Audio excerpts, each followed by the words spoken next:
threats. Slap in the face, you know. Mate, you've not got what it takes. Anger. Don't. Desperation. I got no money at all. What happens when debt No, do you need me to lose my temper? tracks you down? I know my rights. Do not touch me again. Up and down the UK. No, I didn't ask you to come in. We see Britain's most resilient High Court enforcement agents. If you can just give me today. Dealing with every debtor's worst nightmare. Don't lock us in, that would be a serious mistake. Because if you can't pay, This is my bill to pay for. It's nothing to do with me. they'll take it away.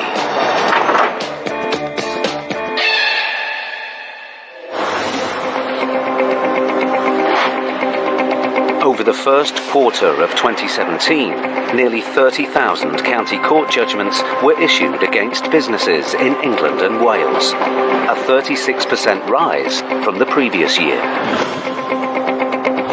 The average value of business judgments during this period exceeded £2,700.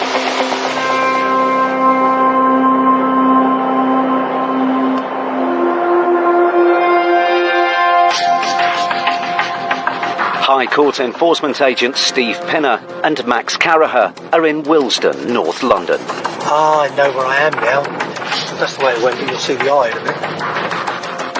They're here to recover a debt of almost £15,000 owed by London Rental and Sales Limited to a property developer. That's a considerable amount of money. Can you see the place? LRS, see it? Yeah, right. Okay, let's go. Ready, let's go. A county court judgment ruled against the knee, but it wasn't paid to the High Court. Now Max and Steve need to find company directors Bathsheba Apter and Daniel Moore to get the debt paid off in full today. Can I speak to some management, please? Hello, sir. Are you the manager here? One of the many. How can I be of service to you? My name's Max Caraher, my colleague Steve Pinner. We're both enforcement agents sent here with a High Court writ. Does that ring a bell at all? Yeah. What's your name, madam? Are you Bathsheba? Yeah. That's you. Okay. So you're a director. There's an outstanding balance of £14,082.55. There was a court case on Friday regarding this when I went your way. No. The date of the CCJ is the 7th of the 11th, 2016. High Court judgment date 23rd of the 1st, 2017. There was another court case on Friday. There was another court case. It was supposed to be. So what's the result? They didn't turn up. Company director Bathsheba Apter claims the case is being appealed. But as the latest hearing was dismissed, the writ is still active and must be enforced. If you pay the money, the 14 days, the money is secure. That gives you 14 days to go through the system, work the system, and if it's in your favour, then that gets it resolved. Right. At the moment, the case is still live. There is no stay of execution. That's the problem. Whilst the agents give Bathsheba some time to try and sort payment, Max starts an inventory of seizable assets. When do you start nicking stuff? Not nicking. We won't be nicking anything, sir. That's not how we work. We're here on behalf of the High Court. Bathsheba has one of the other directors on the phone. And who's this? Hello, sir. Yeah, hello. Hello there. Can we just come to some agreement? Well, I don't mind if you want to meet me. All I need is for you to authorise the young lady here to pay the bill. It's put in our client account for 14 days. And if you're successful... We're never going to get the money back. But the other director, Daniel Moore, seems unwilling to make a payment. Instead, he makes a fresh claim. Everything in that office belongs to Axmo. It does not belong to London Rentals and Sales. And if you're removing any goods, you're going to be removing my goods, and I'm Axmo Limited, and you're doing it against the law. If you want to come and have a meeting with me when I'm there, I'm more than happy to sit down with you. We can't just go in there and fully and start taking things out of there. While Mr. Moore maintains that all the goods and assets belong to a different company, Steve needs to see proof. I actually need black and white paperwork to say that this is the transfer of all the goods from this company to this company. Well, I can't just show that to you standing on one foot in South London, can I? This is your office here, so access to it. If you want to come back tomorrow, I can show you all the paperwork. Unfortunately, we're here and we've been instructed to come today, sir. We often come across people that try and use different companies in the attempt to run away from their debts that they run up. I don't see it as frustration so much, it's more of a gain for them. And obviously we're there to collect on behalf of the claimant, so it's our job to try and find out the loopholes that they've fallen into. Steve and Max have now been on the premises for almost 40 minutes, but the directors haven't made any attempt to raise the money the company owes. So Max continues his inventory. I've been doing this a long time, I can tell when people are going to pay if they're not. But the directors are adamant that the assets belong to another company. You're coming to something under London Rentals and Management. You're mixing up two different companies. The law dictates that I need an original bill of sale to show where the ownership is. If you find that, that's fine. To break the stalemate, Max looks for documents linking the assets to the debtor company. Oh, there we go, look. Bank statements, yeah. November to December. To be repossessed as well. It's not to be repossessed, you gain intelligence. And makes an important discovery. London Rental and Sales with a balance of 140,000. This is what we call a won't pay. As the bank statements appear to show the company can afford to pay the debt in full, Max is forced to take action. Okay, I'm escalating the case to the sale and disposal stage. Everything's getting unplugged. If you tell all your staff to start saving up their work. The agent starts packing up office equipment, ready for removal. Very much. Yes. Why do you want us through the hassle of taking the moving thing? I've asked if we can get a payment and you've said no. There's plenty of office goods here, IT equipment. I'm asking you to just keep out of our way while we do a complete removal. No, just because you want your way, I want my way. Unfortunately, I'm here on behalf of the High Court and my way wins. But then, Bathsheba receives another call from Mr. Moore. Please don't lock us in, that would be a serious mistake. She instructs a colleague to lower the shop shutters. I'm not looking, I just got a shot. Okay, stop. With the door to the property now blocked, Max and Steve are in an unpredictable situation. Stop.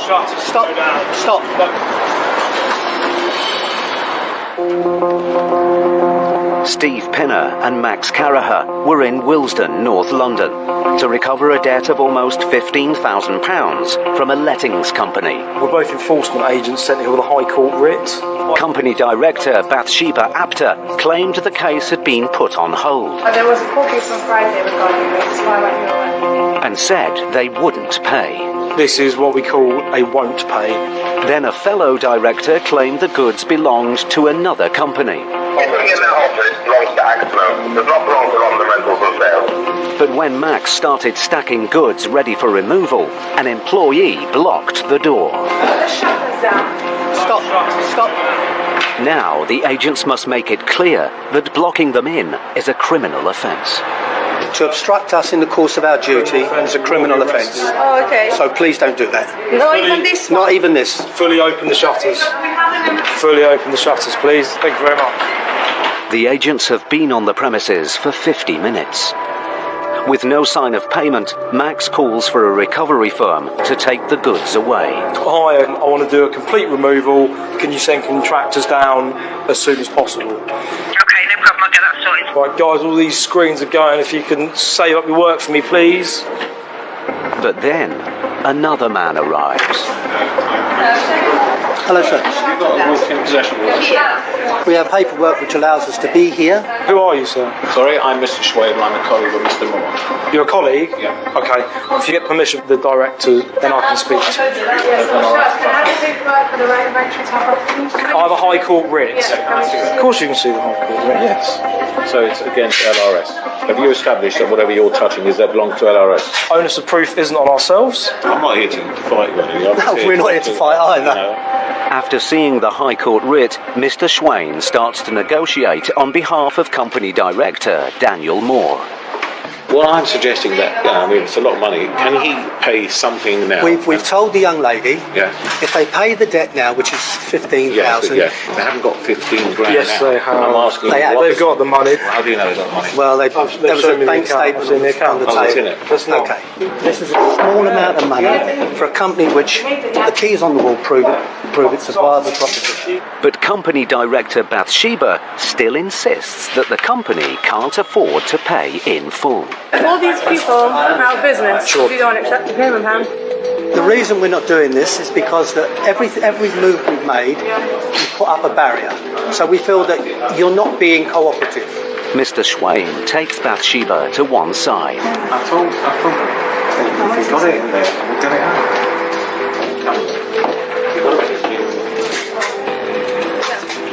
He's talking some sense into it. It's always key to find somebody who will half listen to start with.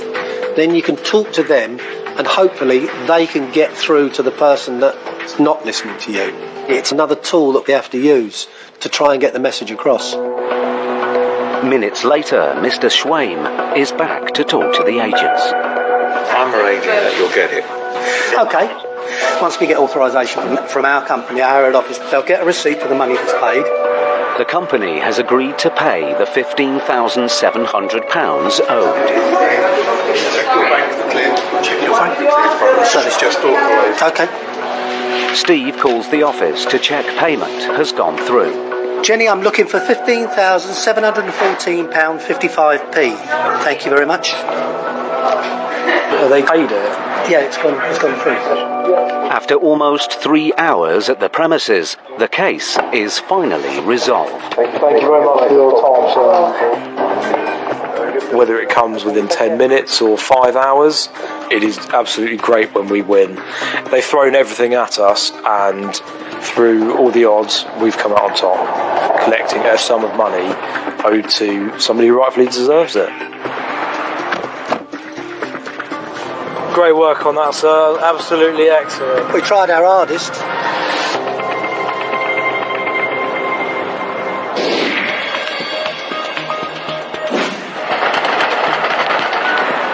A leading motoring organisation estimates that the number of UK drivers handed parking fines by private companies has more than doubled in the last 5 years.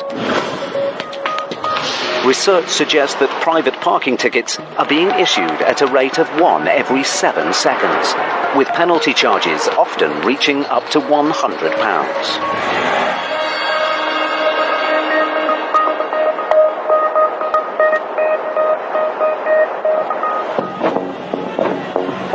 ...7 a.m. High Court enforcement agents Gareth Short and Mitch Starr are in Townhill, Swansea. You seem quite low today. I am really low. How's that like? Just whenever it's sunny, you're happy. Yeah. Raining, you're sad. You're in the wrong country you are now. Today, they're looking for David Williams, who owes almost £2,000 in unpaid parking fines. On my side, I think.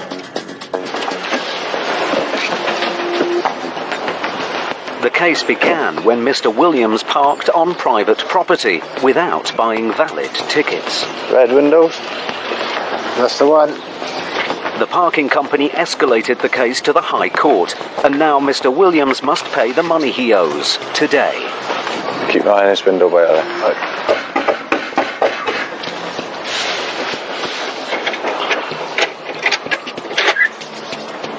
David Stanley Williams, is it? Correct. You got me. Yeah. What do you want? High Court enforcement agent. 22 David. quid, is it? £22? Is it 22 quid? No, more like £1,981. I don't know, forgot about that one. What the fuck is that one about now? Okay, the High Court enforcement agent. Right. You're to execute a High Court writ against you and pay parking fines. Well, you ain't got no fucking money. No? No. Yeah, and how the fuck can you get blood out of this stone? Go and get changed, mate. We'll stand by here with you. No, like fuck the like. Trying to work with you. We're trying to give you time here to get this sorted. I have told you I've got no fucking money. Right. Can't work with you. Can't work with fuck all.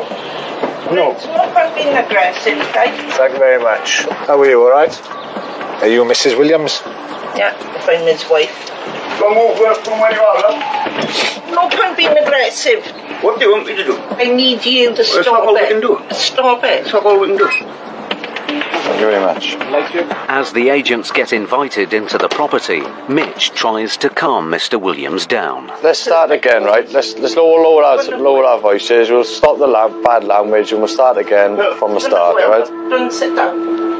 Mr. Williams is keen to tell the agents his side of the story. I was told that I didn't have to pay it because it was a private company. What's it for? All the parking tickets.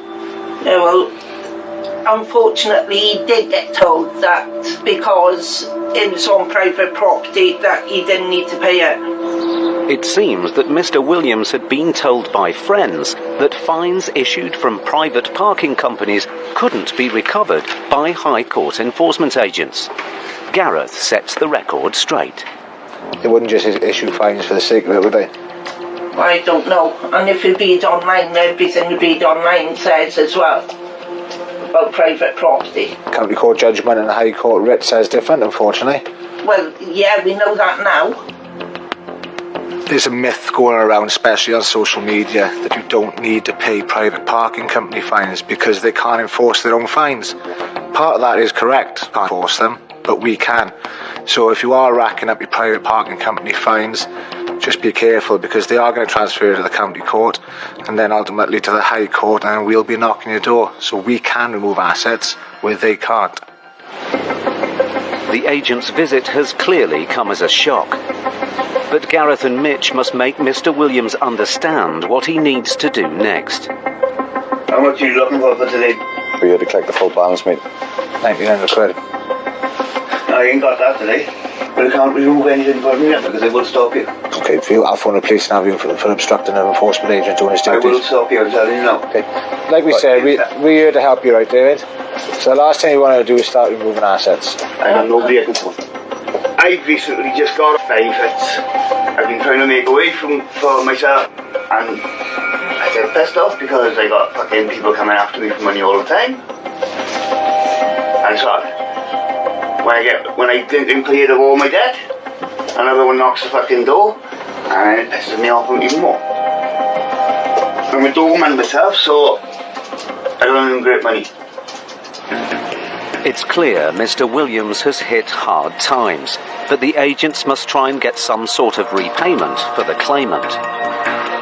Gareth gives him some time to try and raise whatever he can.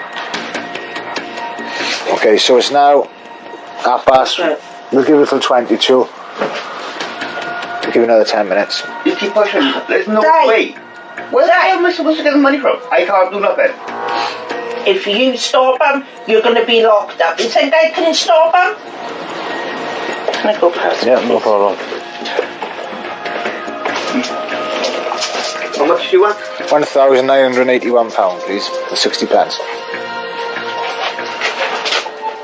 Realising the agents aren't going to go away, Mr. Williams gets on the phone. I know it's nothing to do with you, miss, but is there any chance you can lend me £2 grand and I'll pay it back to you? No chance of that. No chance. Said no, mate, did it? Yeah. So I really don't know what we can do. No, we're not one of these people who say that we can't afford it, and then all of a sudden we get money. We can't afford to pay it. No point getting upset over it. You told me to pay it, I should have paid it. I was listening to other people before you, again. With any sort of payment looking unlikely, the agents are duty-bound to look for some assets of value. There's nothing on you that's all I've purchased, right? We'll have a quick look upstairs, then. Look at that.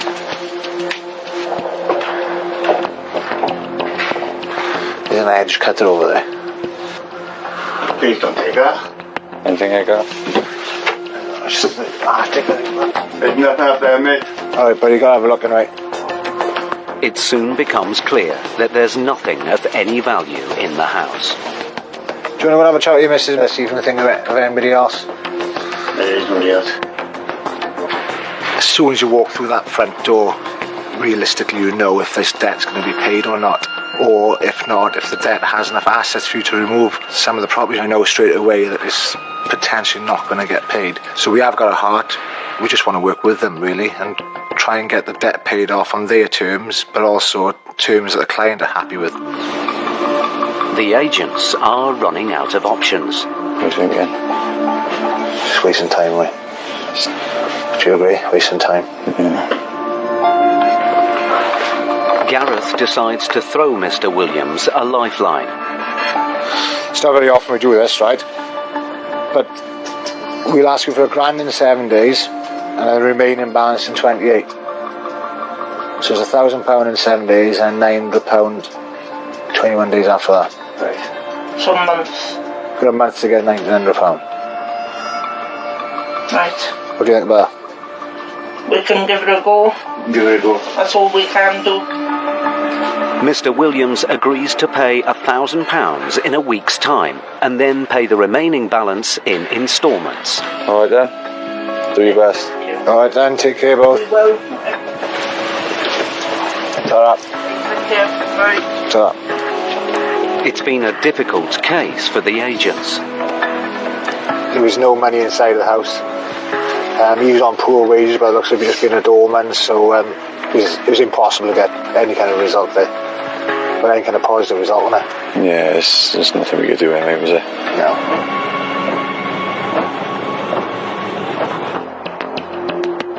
Gareth and Mitch faced an almost impossible situation.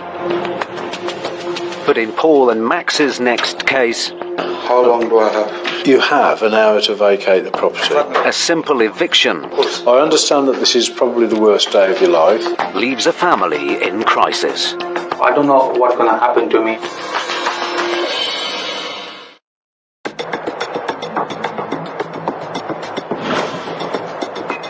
Latest government figure, nearly 9,000 households in England and Wales were evicted from their homes during the first quarter of 2017.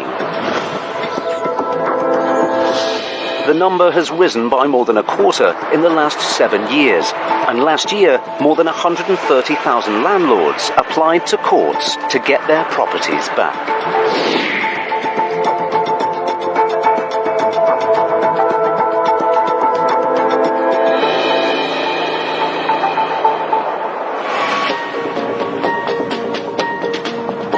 High Court enforcement agents Paul Bowhill and Max Caraher are in Barking, East London, to carry out an eviction. But what are we doing today? We have a writ of possession for a Mr. Mohammed Abdullah. Mr. Abdullah has been renting a flat for 6 years with his wife and 2 children. But when his tenancy came to an end, his landlord decided not to renew his lease. It's a flat. Be on the top floor, I suppose.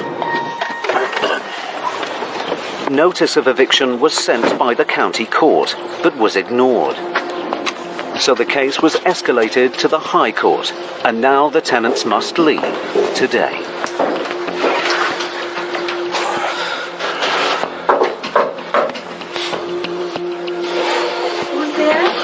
We're High Court enforcement agents. We have a repossession order for this property. My husband is not at home, so I can't get you to open the door. Do you want to ring your husband?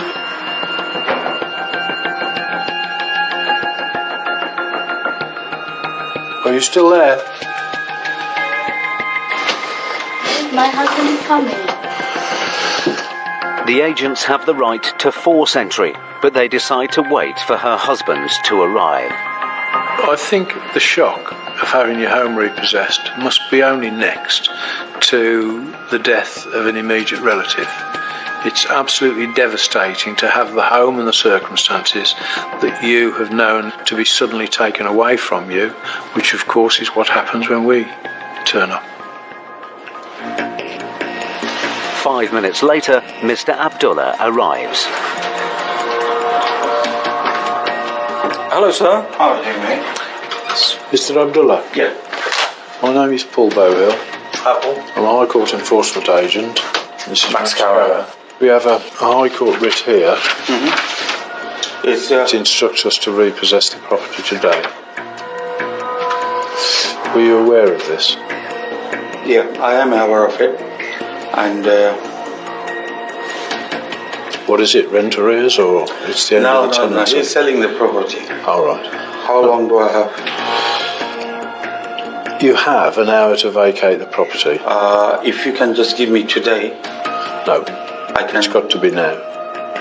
But all you need to do is to take what you're likely to need for 24 hours.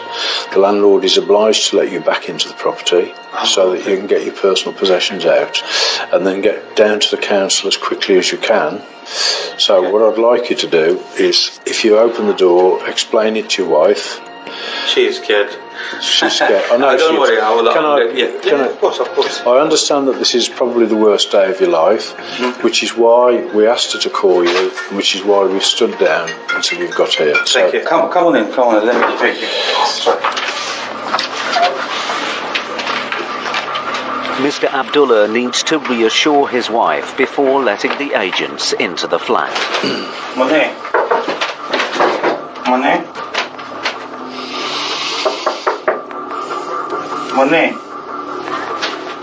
অসুবিধা নাই খুলো আমি বলতেছি খুলো don't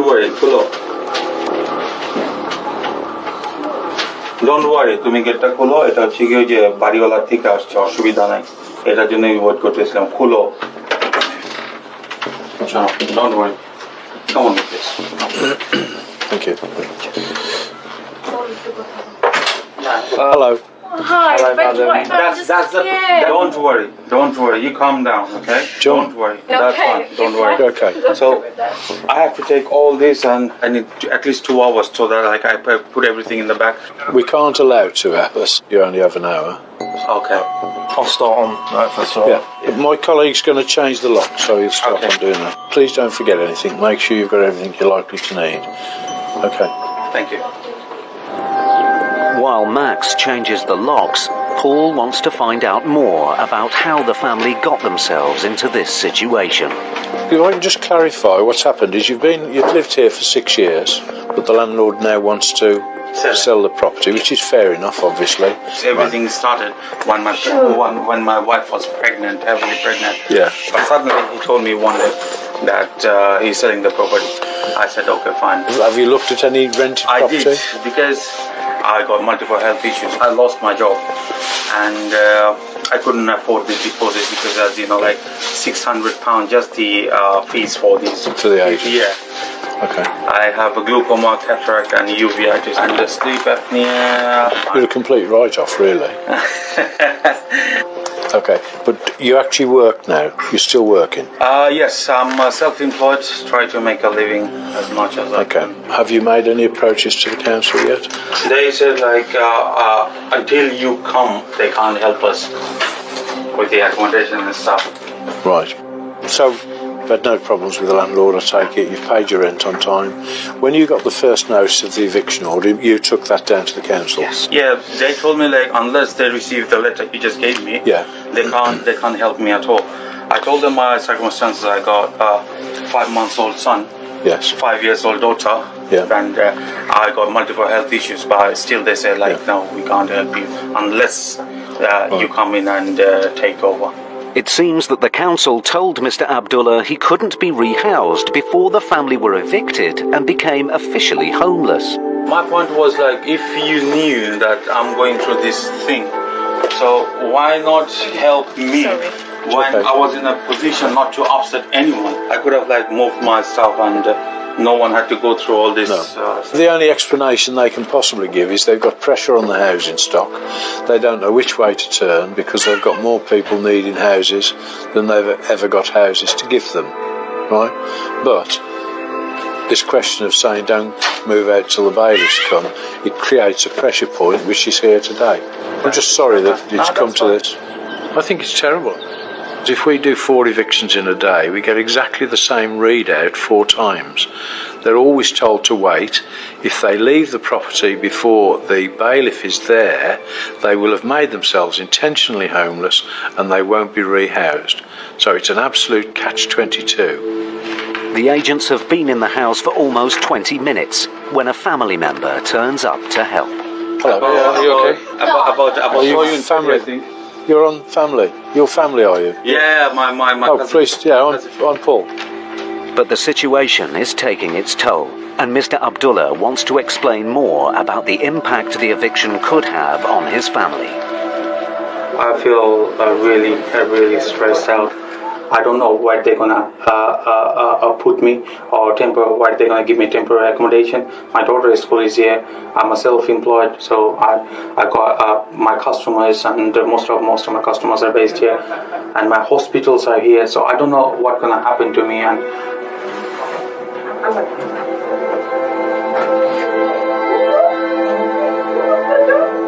it's difficult.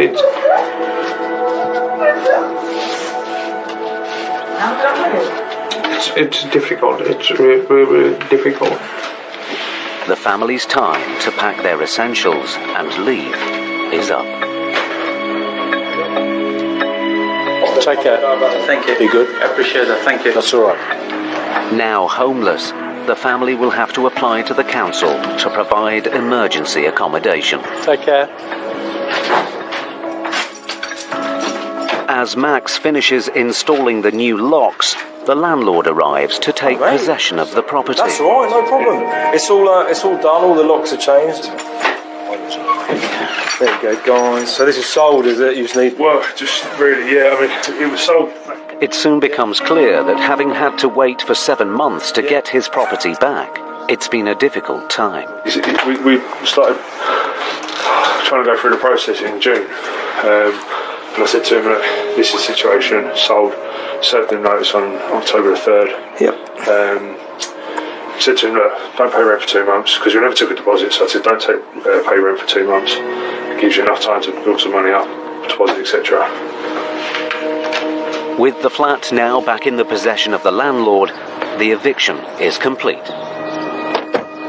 If you look at that as a pretty stock example, really, isn't it? Genuine people, circumstances exacerbated, sadly, by the council's policy not to give them a new property until the bailiffs turn up with the repossession order. He's lived there for 6 years. I feel really sorry for him. Seems an absolutely genuine bloke. Then you see the other half, that the landlord comes in and he was getting so stressed because this was taking so long. I'm really sorry for that. Yeah, so you've got both sides of the story.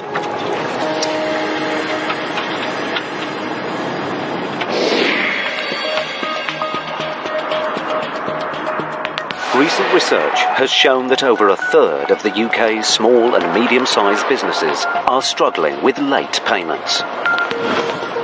Nearly 1 in 5 businesses affected by overdue payments report that being owed between £20,000 and £50,000 would be enough to drive them into bankruptcy.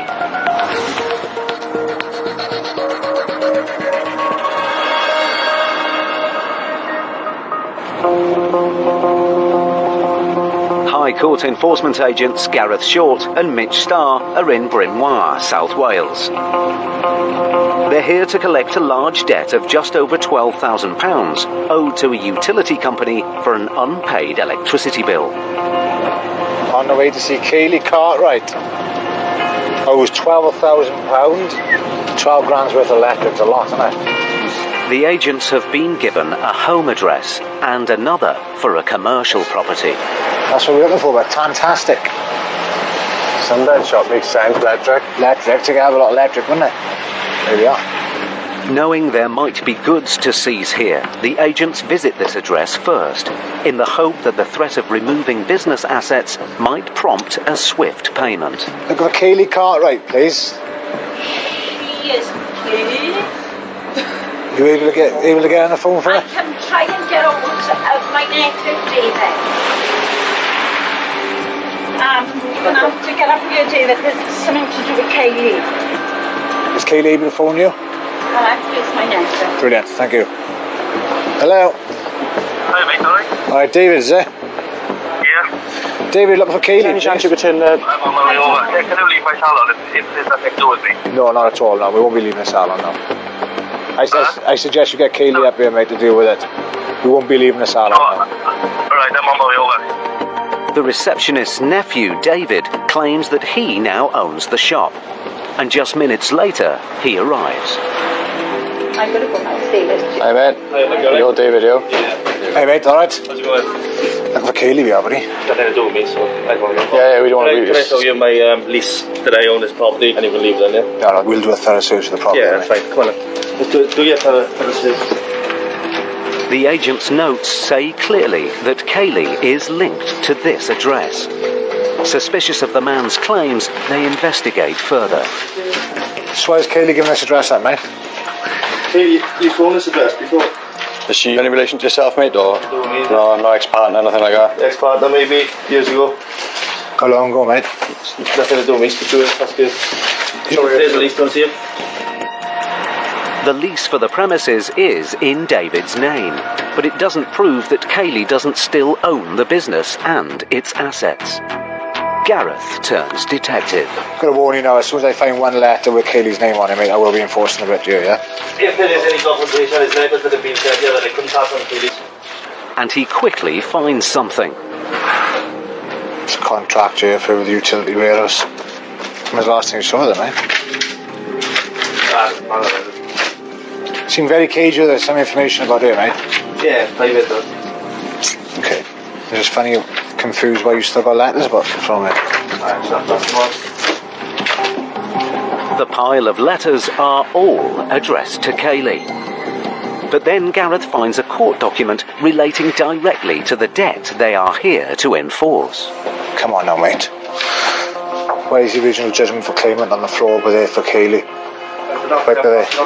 Right by there. So Kaylee doesn't even know anything about this. So why has it been opened then? I didn't open it. So who has opened it and thrown it on the floor over there? You obviously opened it. Anyway. You obviously opened it and put it there for Kaylee. We wasn't born yesterday, David, right?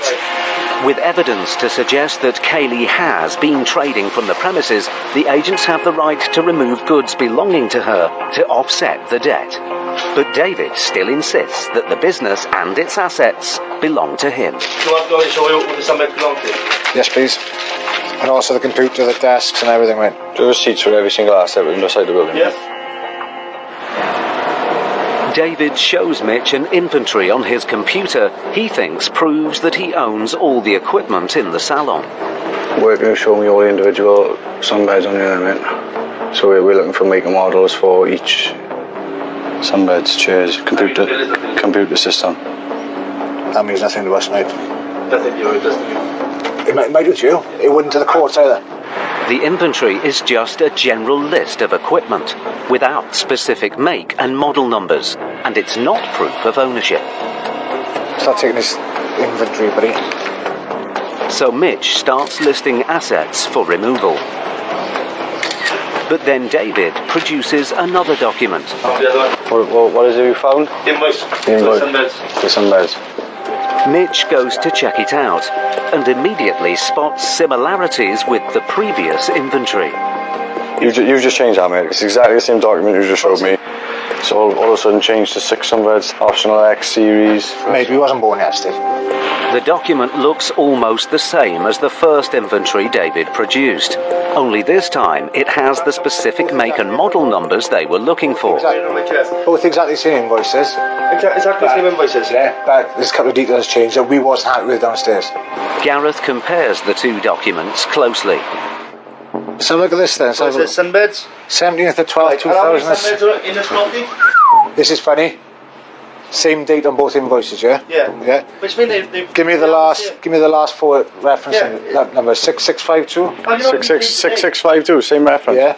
Give me the end balance, bud. 75,168. Correct. Whoa. Something's not right here, mate.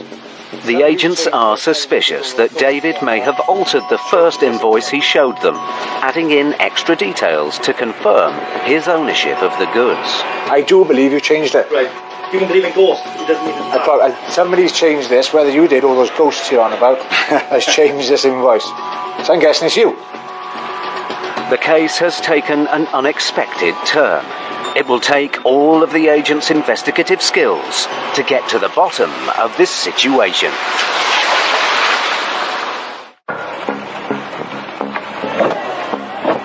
Gareth Short and Mitch Starr were in Bryn Mawr, South Wales, to recover a debt of £12,000 owed by Kaylee Cartwright for an unpaid electricity bill.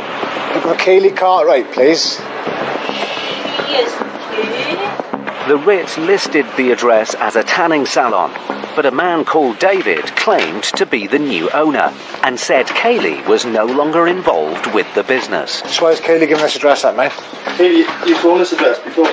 But the agents found evidence suggesting that Ms. Cartwright has been trading from the salon. Why is the original judgment for claimant on the floor over there for Kaylee? Right there. And threatened to remove assets if the debt wasn't paid. Do receipts for every single asset within the side of the building. Then David said he owns all the goods on site. Do you want to show you what the somebody belong to? Yes, please. But the agents weren't happy with his documentation. I do believe you changed it. Right. You can believe in ghosts. It doesn't need to. Somebody's changed this, whether you did or those ghosts you're on about, has changed this invoice. So I'm guessing it's you. Now, with no proof that David is the rightful owner of the goods in the salon, Gareth turns up the pressure. You either get hold of Kaylee, or these assets can be removed, right? Have we got a number then? I don't know the number for that. Go on then. Gareth tries the number David has given him for Kaylee. Calls are not currently being connected. But then he spots something on David's phone. You still got on in your phone as Princess. Surely if you wasn't with her, you'd be changing that from Princess to Kaylee. You got a daughter together, have you? It's clear that David and the debtor, Kaylee, are more closely connected than he initially let on. The pressure seems to be getting too much. I didn't leave. You carry on. With David now gone, and with no proof that the goods don't belong to Kaylee, Gareth and Mitch could start the recovery process. But as this would incur extra fees, Gareth has a plan B. Go up to a home address now. So you either pay us now, love, or we're going to go back down the shop and take everything. Something can be paid on this one. Definitely.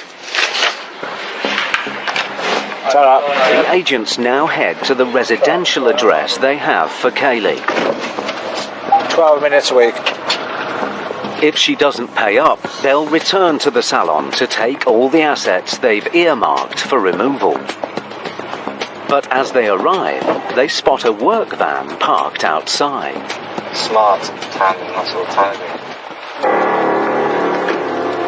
The agents now suspect that someone involved with the tanning business has driven straight round to see Kaylee.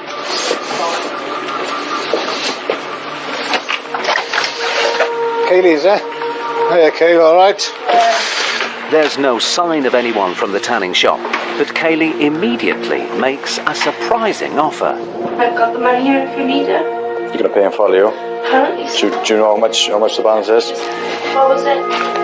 £12,007.69. She starts pulling out pre-packed bags of cash from a waste paper bin. Wish I had been the money in the house, I It's not even mine. Is it going to be all in cash or? Apparently so. Though she claims the debt is nothing to do with her, Kaylee produces the full balance of just over £12,000. 2, 3, 4, 5, 6, 7, 8, 9, 10, 11, 12. Is it okay if I sit down to count that? Yeah, of course. Thank you very much. Is it unpaid electric bills? I think so. This isn't my money, this isn't my bill to pay for. It's nothing to do with me. It was in my name. It's not my... The David's, is it? I don't care. No? I literally, it's nothing to do with me. I don't care. It's just the end of this. So. Yeah, it's done now. Done. In front of you, yeah, Kale? 1, 2, 3, 4, 5, 6, 7, 8, 9, 10, 11, 12, 7. Yeah, you happy with that? Perfect. As Kaylee has now paid off the debt in full, the case is resolved. Right, thanks for being decent, we appreciate that. Thank you, Kaylee. Take care. Ta-ra. But Kaylee's connection to the salon and where the money has come from remains a mystery. Ka-ching! Can't complain about that, mate. Turned up, didn't think we'd get a result. Walking out with a bag full of money and a pocket full of money. Happy days. You better go to the bank. Just cash it.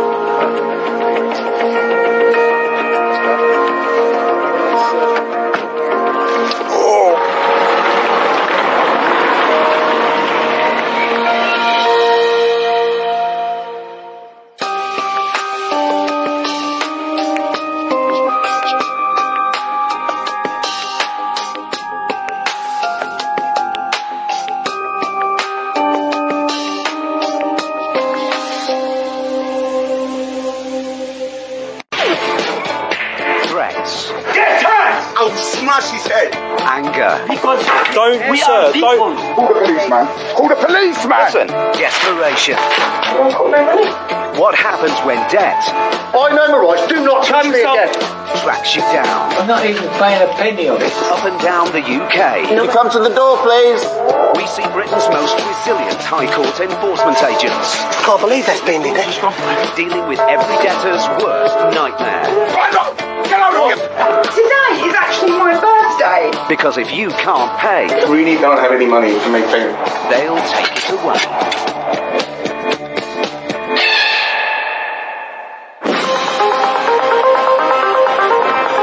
Personal debt in the UK is on the rise, with the total amount owed currently standing at over £1.5 trillion. In early 2017, a leading advisory body in England and Wales dealt with nearly 3,500 new debt problems every day.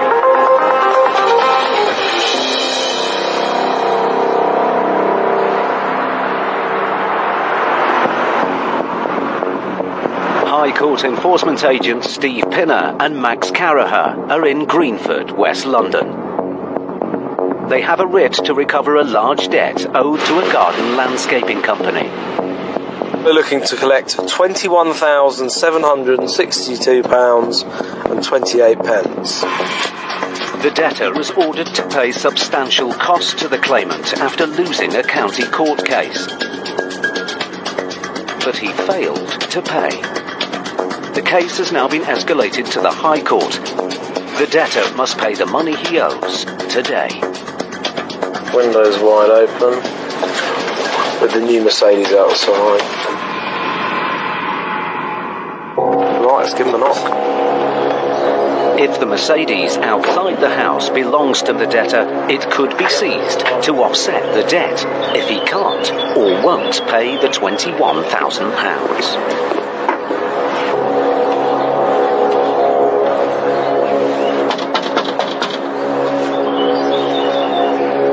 Hello, madam. Yeah, before, just I am Tahani. Oh, you new? Yeah. Have you got a copy of your tenancy agreement or rent agreement? What's this mean?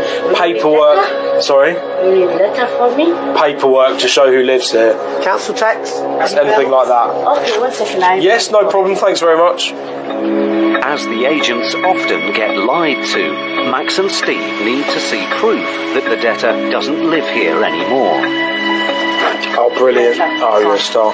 She shows Max a council tax bill. When did you move in? How long have you been here? 6 years. 6 years.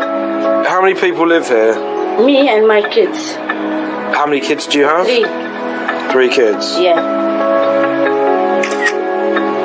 It's just you and 3 children? There's no adult males? No, okay. I'm just going to look around, okay? Give me 2 minutes. It's alright. It's nothing to worry about. The council tax bill is in a woman's name only. But this address has been confirmed as the debtor's home. So Max decides to investigate further. Never take people at their first word, because often they're lying. It's something we're used to, and I suppose at the end of the day, I just need to find the documents to prove what they've already told me. Upstairs in the bedroom, he makes an important discovery. Won't believe that. The debtor's driving licence. Right. Isn't it a coincidence? The first thing I find in a wallet by the bed, our defendant has a date of birth 10/8/75. 10/8/75. This is our man. Yeah, correct. Yeah, that's my husband. With the truth unravelling, Max probes further. I said, did any males live here? Yeah, just he's oh, okay. Sometimes. He's half another house. The woman now denies the debtor lives with his family permanently. So Max goes back upstairs to hunt for more evidence. He finds a range of men's clothes in the wardrobe. It suggests the debtor is more than just an occasional visitor. But then Max finds a letter. Bingo. What you got? Okay, show the lady. It's a letter sent to the debtor at this address from the NHS. The keys to his vehicle are there. His wallet's here with all his cards and all that. Get him on the phone for me, please. He's got a bill to pay. Until we find that key piece of evidence that indicates that the defendant does live at the address we're in, we're on thin ice. But when we do find that key piece of evidence, it really changes things. We can turn up the pressure and start enforcing. The woman tries to call, but Max hears a phone ringing in the room next door.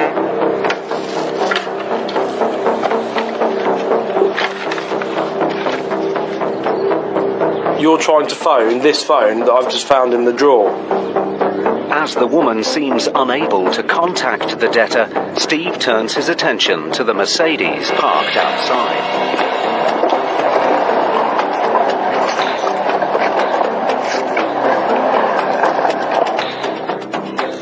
A quick search reveals an insurance certificate for the vehicle, naming the debtor as the owner. Steve now calls for a vehicle check. Oh, yeah, free finance. Free of finance? It certainly is. Wow, okay. It's interesting. How much do you think it's worth? Is there anything on it? Probably about 10 or 11 grand, isn't it? Yeah, I would say something around there. Yeah. All right, lovely. Thank you very much. Speak soon. No problem. Take care, bye. Bye. As the car is worth almost half of the debt, it's a valuable asset the agents can seize. With the car clamped, Max calls for a recovery vehicle. He said it's going to be about 90 minutes to shuffling around a couple of calls to get it out. Yeah, no problem. But now the agents need to make an inventory of any other assets of value inside the house. We have a roller cab, full to the brim. There's a selection of tools there, which will be extremely heavy. But the woman is becoming concerned. You taking what you take? Not the children's stuff, no. All right. No, nothing for the children. All right. Nothing that actually belongs to you. Okay? All right. The children, no, not at all. We can't take children. It's okay if I go bring him for my son. He's left. Oh, yeah. You're welcome to collect him. The woman now says she has to pick her children up from school. Easy, go this way. Lift up, got it. So Max and Steve quickly remove the assets. Madam, we'll put some paperwork through here so you can lock the door, that's fine. The woman locks the door and leaves from the back of the house. The agents start to load goods into the van. Really light. But just moments later, a man suddenly appears from the back of the house. Hello, sir. Where have you come from, sir? What's all this about? We have a High Court writ for you. Well, this is my ex-wife's and kids. Okay. I live elsewhere. Okay. You shouldn't take anything of hers. It's her television. The TV? Yeah, it's her television. You have to prove it, okay? Mm-hmm. There's an outstanding balance, okay? On what? I really can't understand. These people have I don't live instructed- here. Okay, well, that's funny because your driving licence, credit cards, the key to your car, tools, it's all in the house. What I'm saying is, this is my ex-wife's house. Okay. But then the debtor spots the clamp on the Mercedes. What are you taking my car for? Right, if you can pay the 24,000. I'm not paying a penny. I've got no money. This is a 9 grand car, and there's at least 2 grand's worth, a grand and a half. No, you're not getting that. It's a standoff. With the debtor in direct conflict with the agents, it will take all of Max and Steve's tenacity to get this case resolved.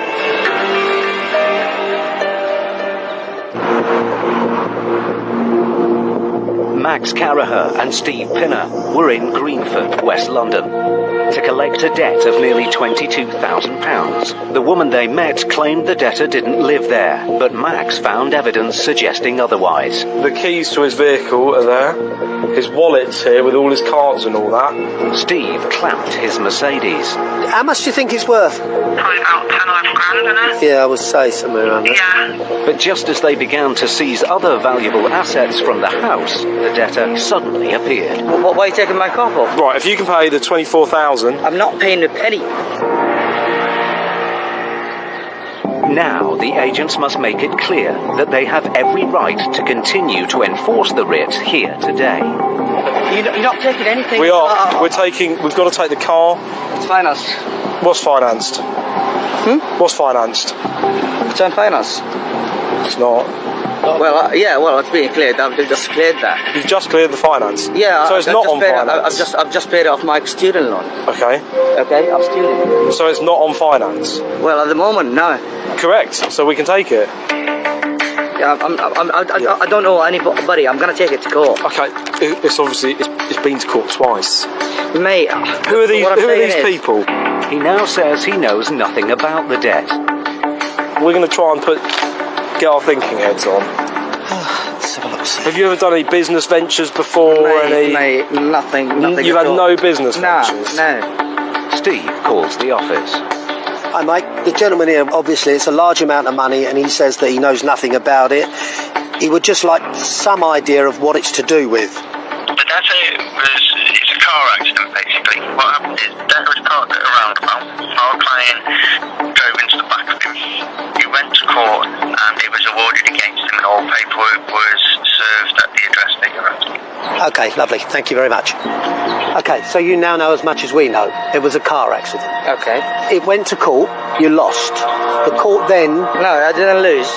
Okay. I didn't lose on that time.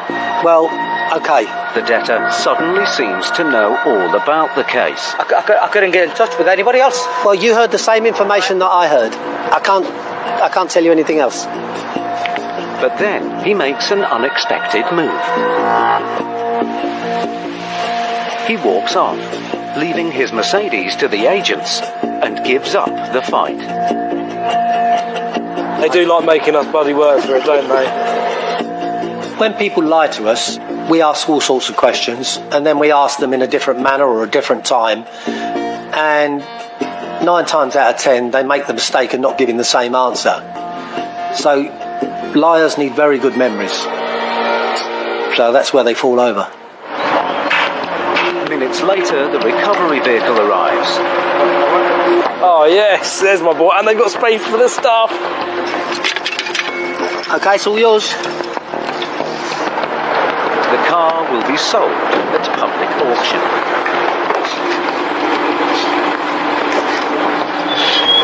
Any proceeds raised from its sale and from the other items seized will be used to offset the debtor's £21,000 debt. Thank you very much, mate. You take care. But if he doesn't pay the outstanding balance, the agents will be back. It was on the depths of beyond. Well, Mr. Pinner, I thought it was going to rain today, and it's been the hottest day of the year to lug around tool chests, televisions, and a vehicle. Okay, off we trot.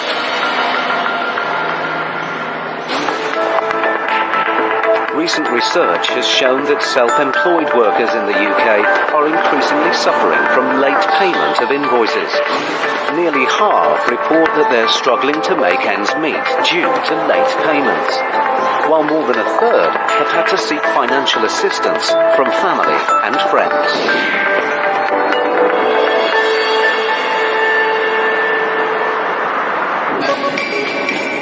Enfield, Middlesex. High Court Enforcement Agent Aaron Groves and colleague Ian Taylor are on their way to recover a debt of nearly £4,000. What do you reckon? Doesn't look a bad area, does it? No, it doesn't look too bad, really. The claimant was a supplier who wasn't paid the full amount for his services at a music festival organised by the debtor. Let's hope he's in.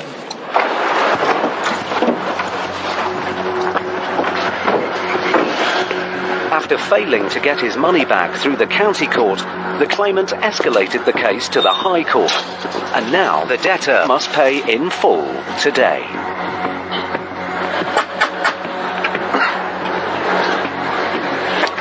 Morning, sorry to bother you. We've got a matter we need to discuss with you. Do you mind if we just come in and have a chat? What's this about? It's regarding a case. You've been taken to Northampton County Court. Yes, that's right, yeah. Well, they've obtained a judgment against you. Yeah. which hasn't been paid, so they've escalated to the High Court. Yeah, well, we've contested it. It's been, I've got a solicitor on the case. Okay. And it's been all officially done. I don't owe the money. I'm innocent. They made a mistake. Right. Do you want to come inside? Aaron and Ian need to make it clear to the debtor that although he may have disputed the case, it hasn't gone back to court yet, and so the writ is still active. The agents now have to enforce the judgment. Today we're here to collect £3,792.30. Well, you're not. Can you not pay that today? No, I don't owe it. I'll show. I'll give you a copy of the court order that says you do owe it. Yeah. We're applying it for it to be set aside. But it's not been set aside yet. It's in process. Well, that means it's active. And that does mean that you're now liable to pay. Any money you pay today is held by our company for 14 days to give you a chance to appeal against it. I haven't got any money. Okay. And I don't owe it. But what I'm going to start doing now is I'm going to start walking around the property to do an inventory of goods that we're going to be looking to remove. Oh, for God's sake. This is not right. Well, you need to pay it. I haven't got any money. Can you step outside? No, we're inside the property now.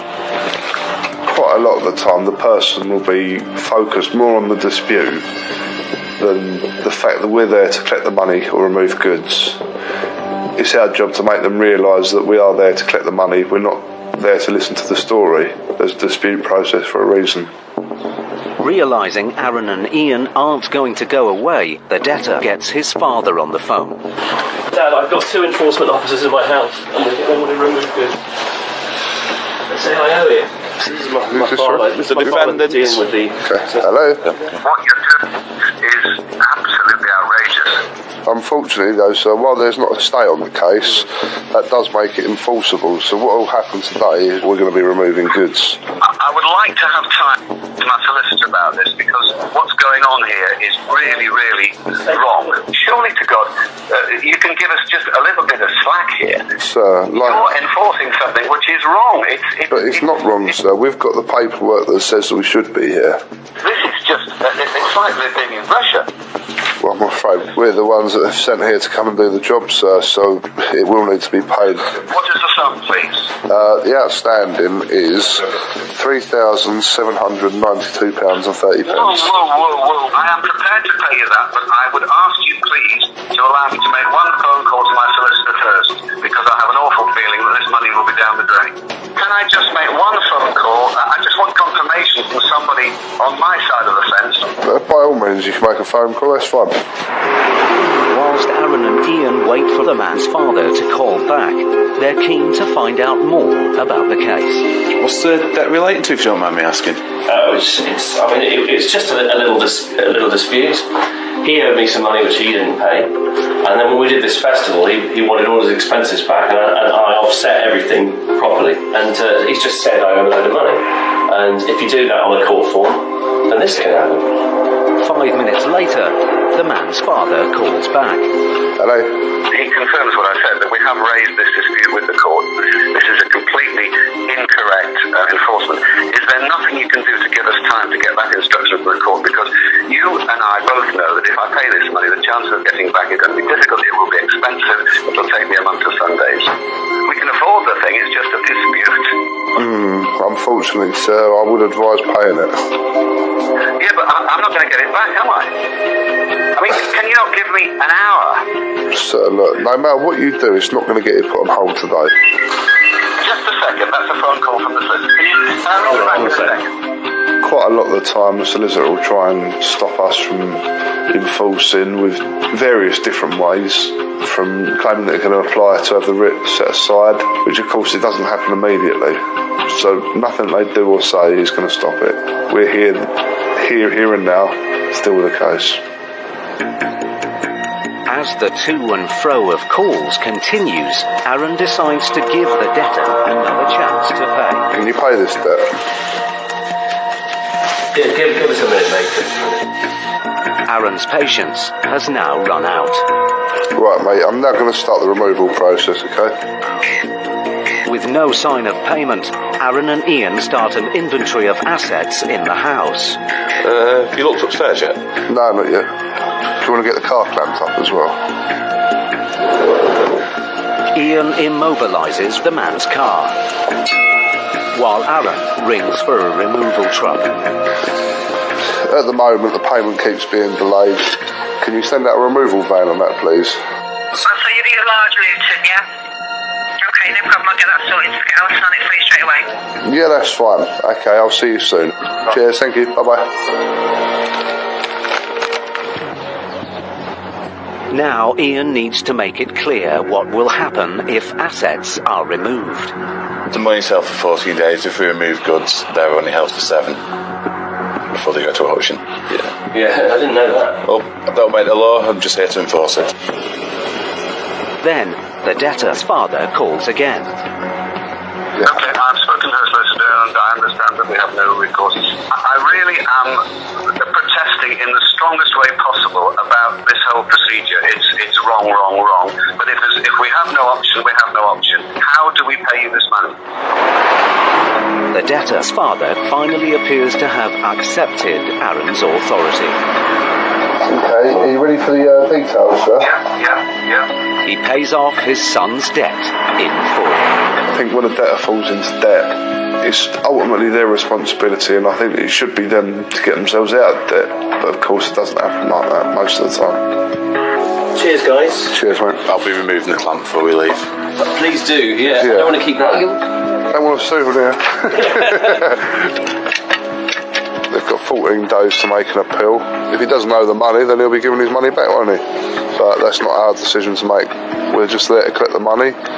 We're not even there to get involved in disputes of right or wrong. At the end of the day, a writ's been issued, that person owes the money.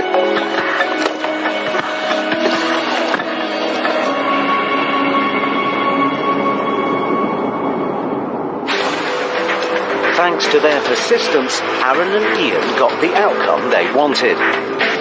But in Stephen Max's next case, Mr. Ali!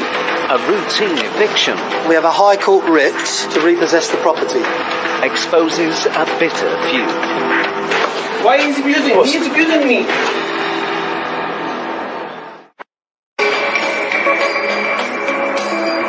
A recent survey has revealed that nearly half of landlords in the UK have had a tenant evicted from their property in the last 3 years due to rent arrears. Last year, over a third of private landlords were owed money by their tenants, with the average amount exceeding £1,600.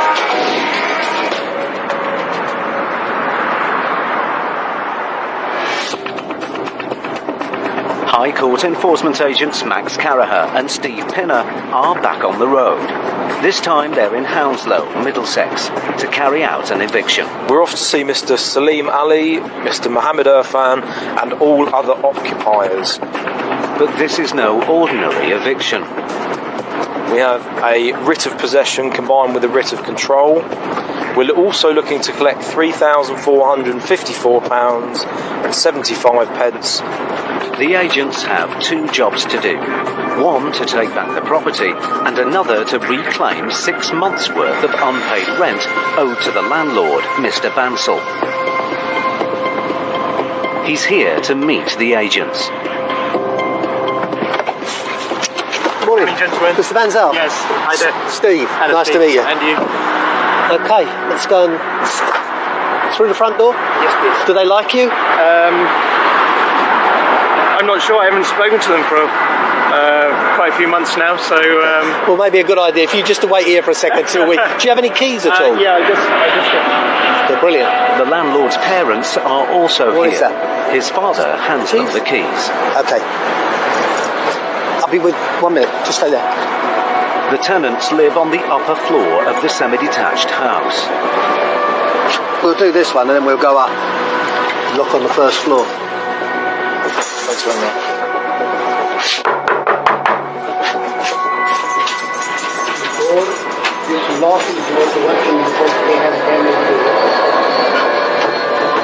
Put a new lock in. They haven't changed it yet. Okay. Mr. Ali!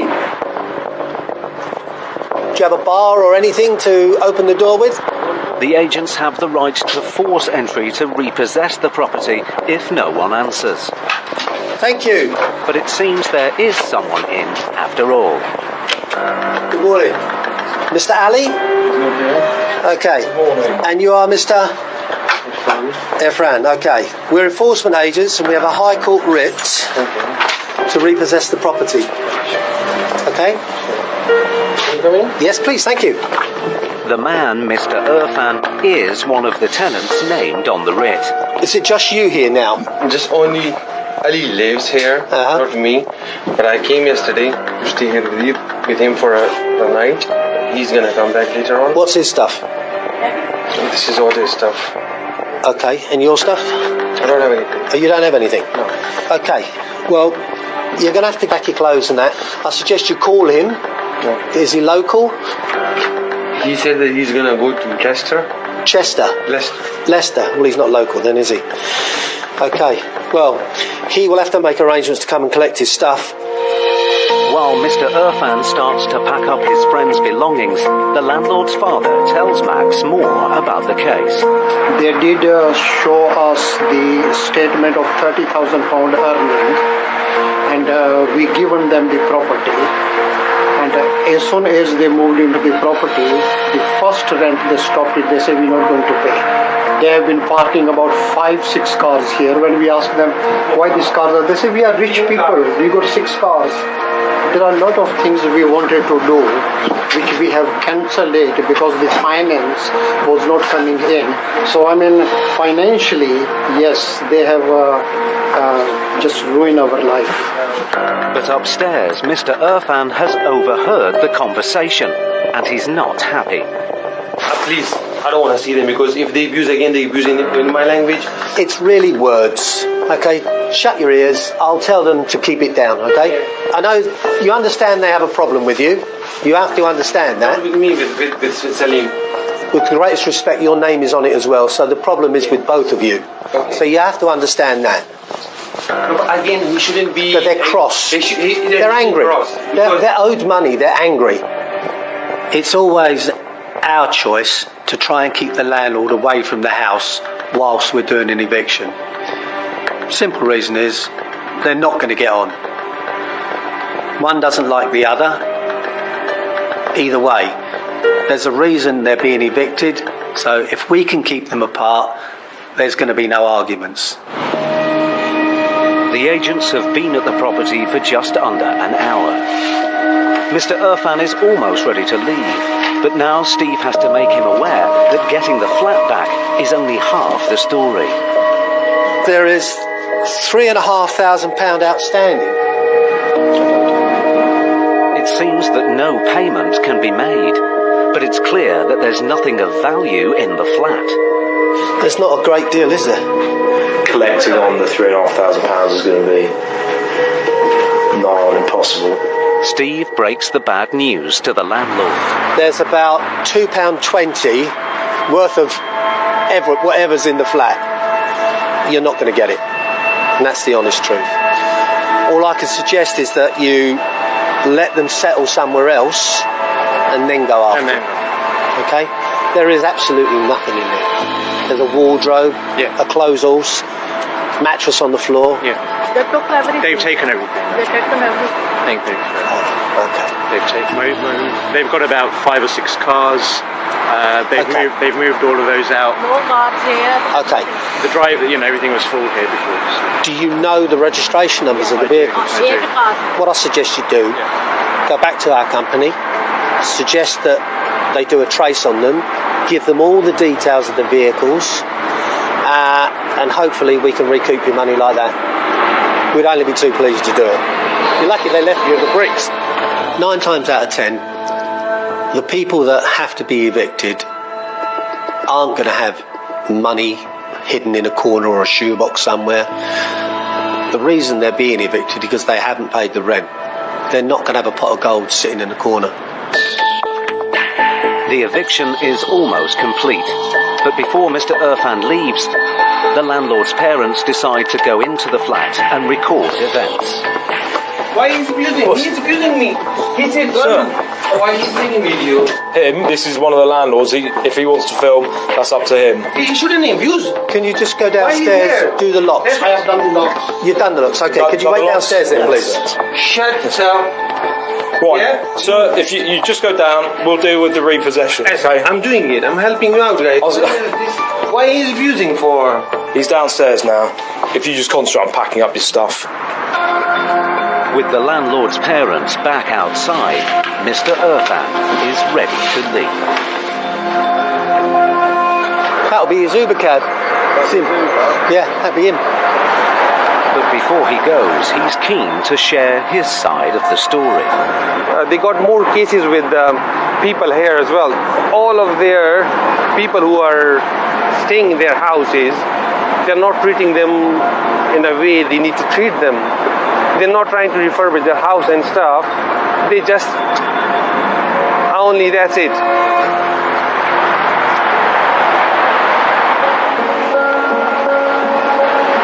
With Mr. Irfan gone, the landlord finally has his house back. Thank you very much. That's yours now. They're not going back in there. Okay. So you can close your door. And then just make sure that you come back and make that secure with a new lock. I've not been in any communication with the tenant whatsoever. Ever since they stopped paying their rent after the first month, I contacted them by phone. They stopped answering the phone, stopped answering the door. They seemed financially stable. The agent seemed quite content that they're good tenants. But obviously it was all a con, really. Okay, that's us done then. Thank you. Good luck. Thank you very much. Thank you very much for your time, sir. It's been a tricky case for the agents. I really do feel for the landlord who's lost out. He's got to pay the bills, the utilities, he's got to pay the maintenance, he's got to pay the council tax, all the charges, etc. that the tenant has refused to pay. Must be a nightmare.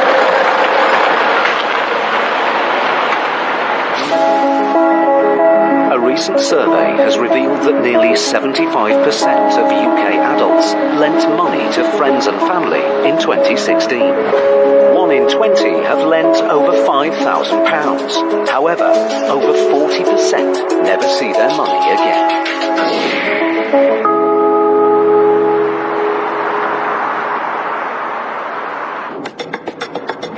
High Court enforcement agent Aaron Groves and trainee Connor Jackson are in Bayford, Hertfordshire. Okay, mate, £6,740 and 1 pence to an individual. Okay. The claimant is the debtor's ex-partner, who lent her money but wasn't paid back.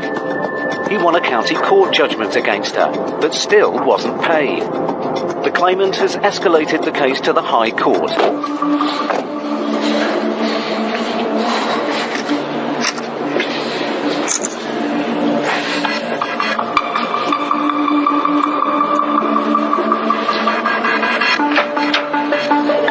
Hello, my name's Aaron Groves. We're here regarding a case we've been taken to court. Yeah. Are you alright? Yeah, are you okay? Throat infection or something? Laryngitis. Oh, right. Yeah, sure. Yeah. She won't hurt me. Oh, no, that's alright. No, they're lovely dogs. Hello. Right, we're here because you've been taken to court. Yeah. Basically, because the case hasn't been paid at county court level, he's escalated to the High Court. What that basically means for you is today we're here to either ask you to pay this debt, which at the minute it stands at £6,740 and 1 pence, or we're here to look to remove goods from the property. The debtor says she's staying with her parents temporarily, but as this is her current address, the High Court writ was issued here, and the agents have every right to stay and enforce it. Ideally, we just need this paying. Is there anybody that can help you at all? My parents can help me. Yeah, if they've got a card, they can pay over the phone to us. They won't have 5,000, 6,000 on there. But, I mean, unfortunately, we've got to do a job. While she calls her parents, Aaron and Connor look for goods of value belonging to her that might help offset the debt if she can't pay. Connor finds a downstairs bedroom. Aaron, this will be all hers. But there doesn't appear to be much of real value here. Let's leave it where it is for now, mate. Then the debtor wants Connor to speak to her father. Yes, I will. It's my parents. Okay. That's right. Good afternoon. My name's Connor Jackson, High Court Enforcement Agent that's in your house. I'll explain to you what I explained to your daughter. We don't want to take anything that doesn't belong to her, but if the balance is paid, we won't be taking anything. I haven't got that amount of money. You're in my house, you're a trespass in there, so I'm asking you to leave.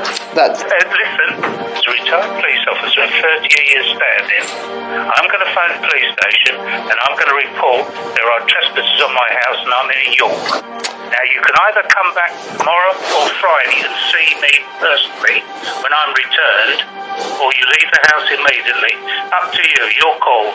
I won't be leaving, sir. If you want to phone the police, that's up to you. Right, okay, then I'll phone the police and say there's trespassers in my house. Not a problem, and I'll show them the High Court writ that I have to enter the property when they get here. It's not to my house, though, is it? Yes, it is, sir. Why have you got it to my house? Because that's the address that we've traced your daughter to. I'm telling you now, you're a trespasser. I'm asking. Phone the police then, sir. That's the end of the matter. A parent can sometimes make the situation better or worse, of course. In some ways it's better because of the bank of mum and dad. Other times they can aggravate the situation that they feel that we're putting their son or daughter into. The case has taken an unexpected turn. Please don't be rude to my parents. He thinks we're trespassing, we've entered illegally. You know what? I'm trying to sort it out. I am doing my best. My sister as well. It will take all of Connor and Aaron's patience to get this tricky case resolved. High Court Enforcement Agent Aaron Groves and trainee Connor Jackson were in Bayford, Hertfordshire, to recover a debt owed to an ex-partner. At the minute it stands at £6,740 and 1 pence. Or we're here to look to remove goods from the property. The debtor said she was living at the address temporarily. This is my parents' house. But as this is her current address, the writ has been issued, and Aaron and Connor have every right to look for assets belonging to her. Let's leave it where it is for now, mate. But then her father threatened to take action of his own. Okay, then I'll phone the police and say there's trespassers in my house.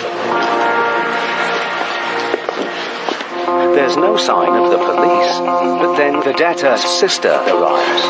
Hello. Hello, right, this is my parents' property. We never said it wasn't your parents' house. We never said that at any point. No, but how does it work that if she is not actually living here? She is. But she... Your stuff's here, you're living here. But that is her Is she sleeping here? She's living here then. I'm staying here. You're living here though. You're not sleeping out on the street, you're not sleeping in a car. You are technically living here. Even if it's for a short period of time. So this is like the first notification? No, we sent a letter 7 days ago. To this address? To this address. So did you get this letter 7 days ago? No, I swear I didn't. It seems that she wants to take control of the situation. She gets on the phone to another sister. They are doing what their job is, what this county, whatever this court. That's a High Court writ. What is it?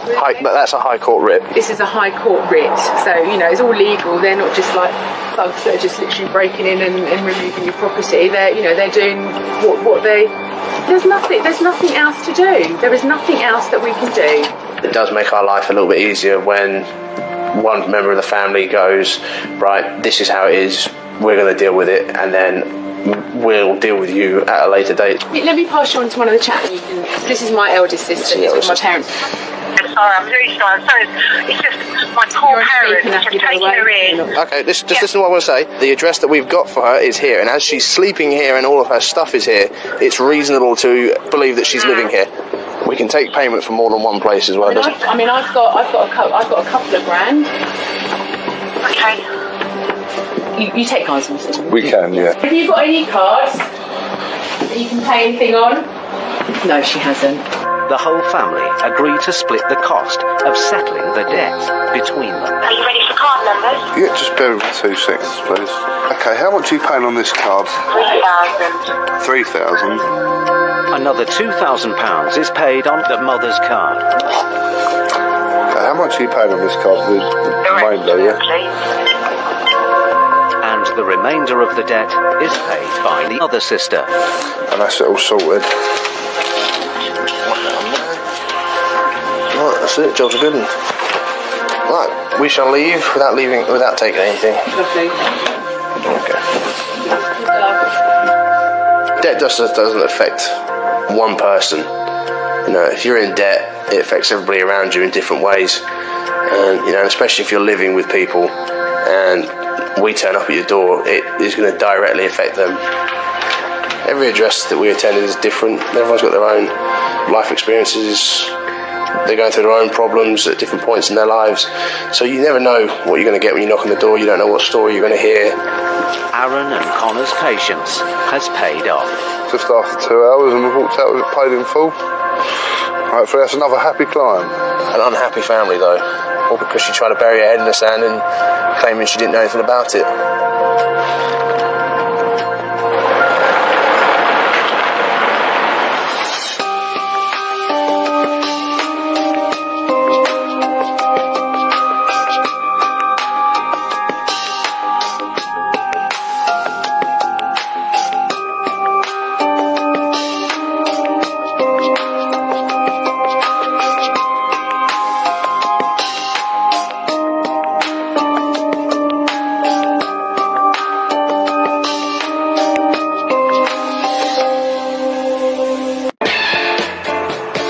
Threats. Slap in the face, you know. Mate, it's not going to take. Anger. Don't, Desperation. It's got no money in it. 15 grand overdraft. What happens when debt tracks you down? Give me £1,000 today. Can't accept £1,000, mate. It needs to be the full balance. Up and down the UK. No, we have to go. Not going outside. We see Britain's most resilient High Court enforcement agents. There's an outstanding balance, sir. Why can't you pay it? Doesn't matter. Dealing with every debtor's worst nightmare. We're either here to collect payment or remove goods. Because if you can't pay, they'll take it away.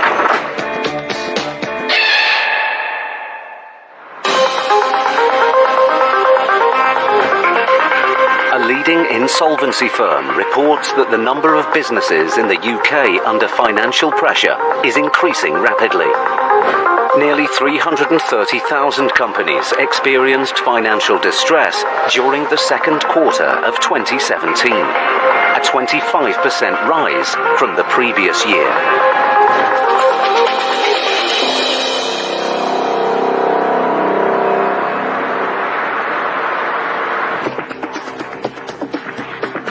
High Court enforcement agents Max Caraher and Steve Pinner are in Shoreditch, East London.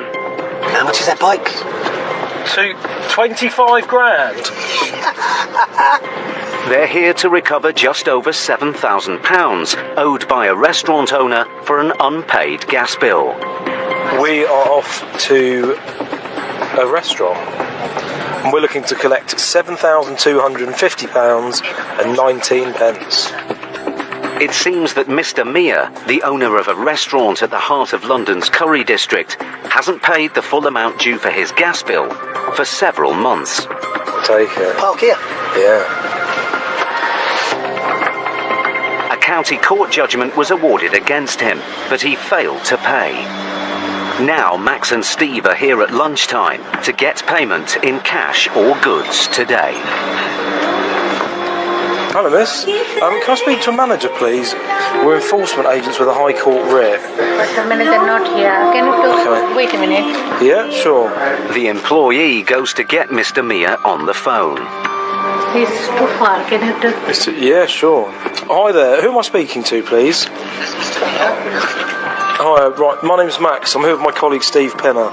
We've got a High Court writ for the restaurant. You haven't paid your energy bills, commercial gas. There's an outstanding balance of £7,250 and 19 pence, which we need to collect today. No, there's no agreement in place. That's why we've been sent round. We need to collect on the balance, or we are going to be enforcing this writ now. You can come within half an hour. Okay, I'll pass you back over. Mr. Mia claims he's been paying off the debt by instalments and that he knows nothing about the High Court writ. But the agent's case notes say otherwise. is definitely not paid. So there's no arrangements in place for them to pay money? Absolutely nothing. Otherwise, there is no notes here whatsoever. But just then, Mr. Mia arrives. Hello, sir. My name is Max Carraher. I'm from DCBL. We've got a High Court writ for Sonogaran House Limited. That's right. But they didn't say anything there, and no any letters. That's the problem. With the greatest respect, sir, we wouldn't be sent here if there wasn't a problem. All we are sent round is to collect on the funds owed. If we can't collect it, we have to escalate the case, take goods. We don't want to do that. I just want to collect this money. But instead of trying to raise some funds, Mr. Mia wants to show Max and Steve his account with the gas company. Nothing to hide, because we pay up to date every month. We can show you how we can pay that money every month. Then we didn't know they apply for to this code. Okay. They are not dissolved. Mr. Mia's paperwork shows some payments have been made to the energy company, but not enough to stop them escalating the case to the High Court. Max makes his position clear. We've listened to you, okay, and I understand your position. However, I'm not here to question or debate it. We're commanded here by the High Court to either collect this money or goods. The ball is completely in your court. So what we have to do? I mean, I can't pay. So we either need to collect this money or we'll start removing this. You're not allowed to. My advice to you, sir, my advice to you is to go outside, please. No. My advice to you is to tell your customers to leave, because now we're going to call for trucks to remove, and I'm going to start with that now. You can't, sir. The paperwork we have gives us the authority to do what this gentleman says. He does. You can't touch in my bed. You go outside, please. I don't want you to, because I couldn't do anything at the moment. You don't ask. If you give me time, just give me time. How long do you need? 7 days. We can't do that. We're here today. It has to be today. Not 7 days or 5 days. We can't. We don't have the authority. When we're trying to make somebody see sense, I think it's almost like the bait's on the hook and the fish is there lurking, and when it's a particularly large sum of money, they're almost weighing up, is it worth the enforcement agents removing all our assets, or do we need to pay it and put a line in the sand? It's clear Mr. Mia is unwilling to settle his debt today. So Max has no choice but to start an inventory of assets in the restaurant. Yeah, if you do chairs, tables, I'll do the other notable assets. 2, 4, 6, 8, 10, 12, 14. But Mr. Mia has other ideas. You have to go outside. Don't give me home. I'm not going outside. No, you have to go outside. No, I'm not going outside. Then I have to call our staff. Sorry? Then we have to go our staff. What do you mean you have to call your staff? No, we have to go outside. I'm not going outside. No, you have to go outside. Not going outside. No way to do it. Okay. Don't touch it anything, right? Make the list and go. Don't touch it, please. What? Get your hands off of me. Don't touch it, touch me. Don't touch it. Calm down. Lock that. Don't touch it, okay? And the rising tension hasn't gone unnoticed. Excuse me. Yes, sir. I'm a customer. Okay. Okay. This is ridiculous. Take it up with the shop. Take it up with them, mate. No, I walked into this restaurant to eat, and you're disturbing me. Well, speak to the manager. It's nothing to do with us. Well, you're disturbing my food. Mate, this isn't my argument with you. We have to come around. This is your argument with me. I'm You're stopping me from enjoying my food. Sir, I want to eat my food. Eat your food. It's getting cold. It is getting cold. Eat well, it. I'm running out of my lunch hour. You're stopping me from eating. I'm not stopping. We're not in the You're stopping me. No, I'm not. You are stopping me. Go and eat your Why food. did you go in there? Sorry? Why did you go in there? Why did I go in I where? wanted something from then you're in there. Right. Oh, don't shout at me. I'm not shouting at you. Do it with everything else. No, don't do what? Do what? Just step Do what? Right, this is ridiculous, okay? That's fine. We'll get the police here. With the situation escalating, Max calls the police. We're enforcement agents with a High Court writ, and we've got a situation that's spiralling out of control. There's irate customers getting in my face. This simple job has taken an unexpected turn. With Mr. Mia refusing to pay and an angry customer obstructing them, Max and Steve are going to need all their experience to resolve this case.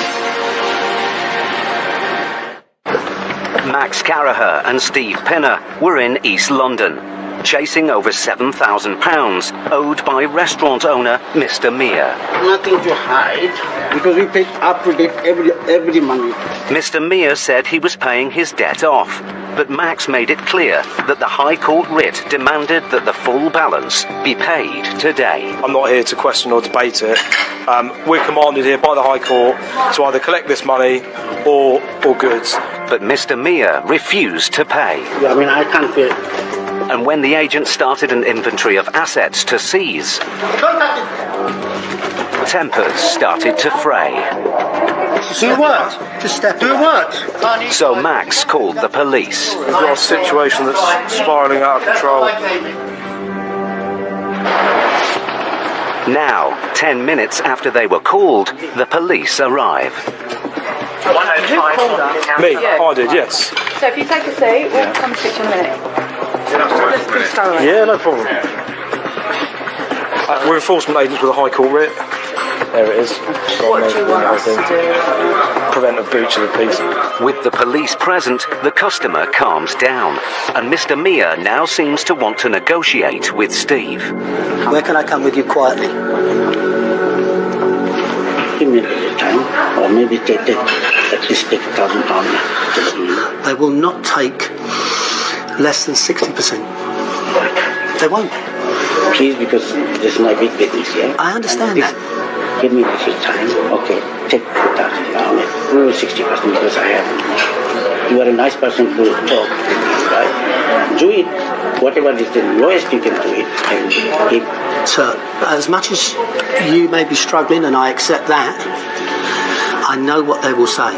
Mr. Mia is adamant he can't make the minimum down payment Steve has asked for.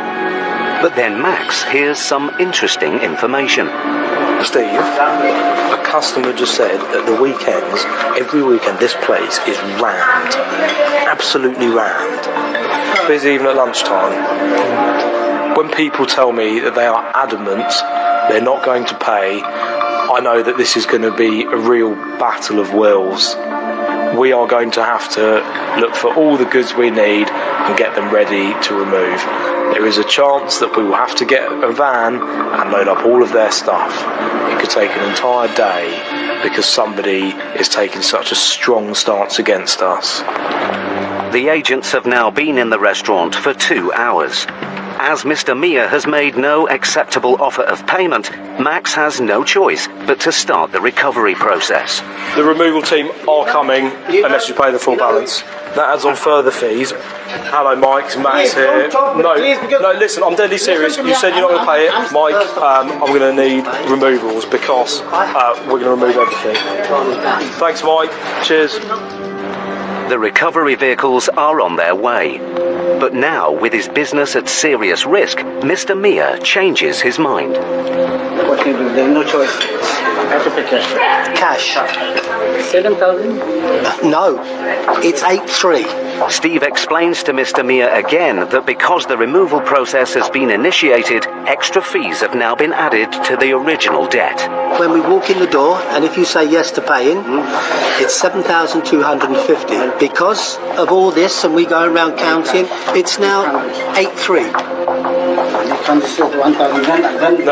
Then I pay that 7,000. Hold on. I'll get somewhere. The balance will still be liable. Please. No, not having that. Please. You understand? You're a good member. I am. want to put another £1,000. They're coming. Please, The removals are coming. With Mr. Mia not prepared to pay the full amount of his debt, the agents prepare for the arrival of the recovery truck. But then, Mr. Mia makes an unexpected move and produces a bundle of cash. I don't know how much you have to count it. They need to do it, yeah. After saying that he wouldn't pay the £8,000 he owes, he gives the agents the full amount in cash. Steve, you do 1,000. It's amazing how he has nothing. Absolutely amazing. 2,000. There's your receipt there. That's the last result. Thanks ever so much for the time, I do appreciate it. Goodbye. Keep straight. You take care, sir. Have a nice evening. It's very satisfying when we turn a won't pay into a has paid. The reason for this is because they've put up such a battle, and at the end we get the result we're after. After over 2 hours at the restaurant, the agent's perseverance has paid off. Thank you very much for all your help. No worries. Thank you very much. Take care. A hot Indian restaurant with lots of people shouting at you and trying to collect the best part of £8,500. I've never liked people shouting at me. That's one thing that really annoys me immensely.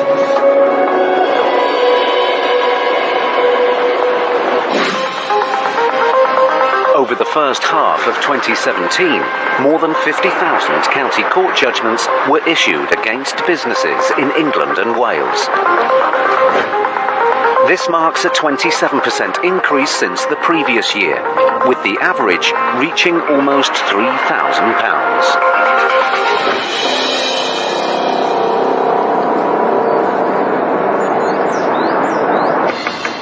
High Court enforcement agents Gareth Short and Mitch Starr are on their way to Chippenham. They have a writ to collect a debt of just under £3,000 owed by Ahmed Palisi, the owner of a car wash. So we're going into Chippenham to visit Mr. Ahmed Palisi and JJ Hand Car Wash. A balance of £2,753. The claimant took Mr. Palisi to court after his car was damaged whilst being cleaned at the debtor's business. A county court judgment was issued against Mr. Palisi, but he failed to pay. Now the agents are here with a High Court writ to get payment in full today. JJ Car Wash.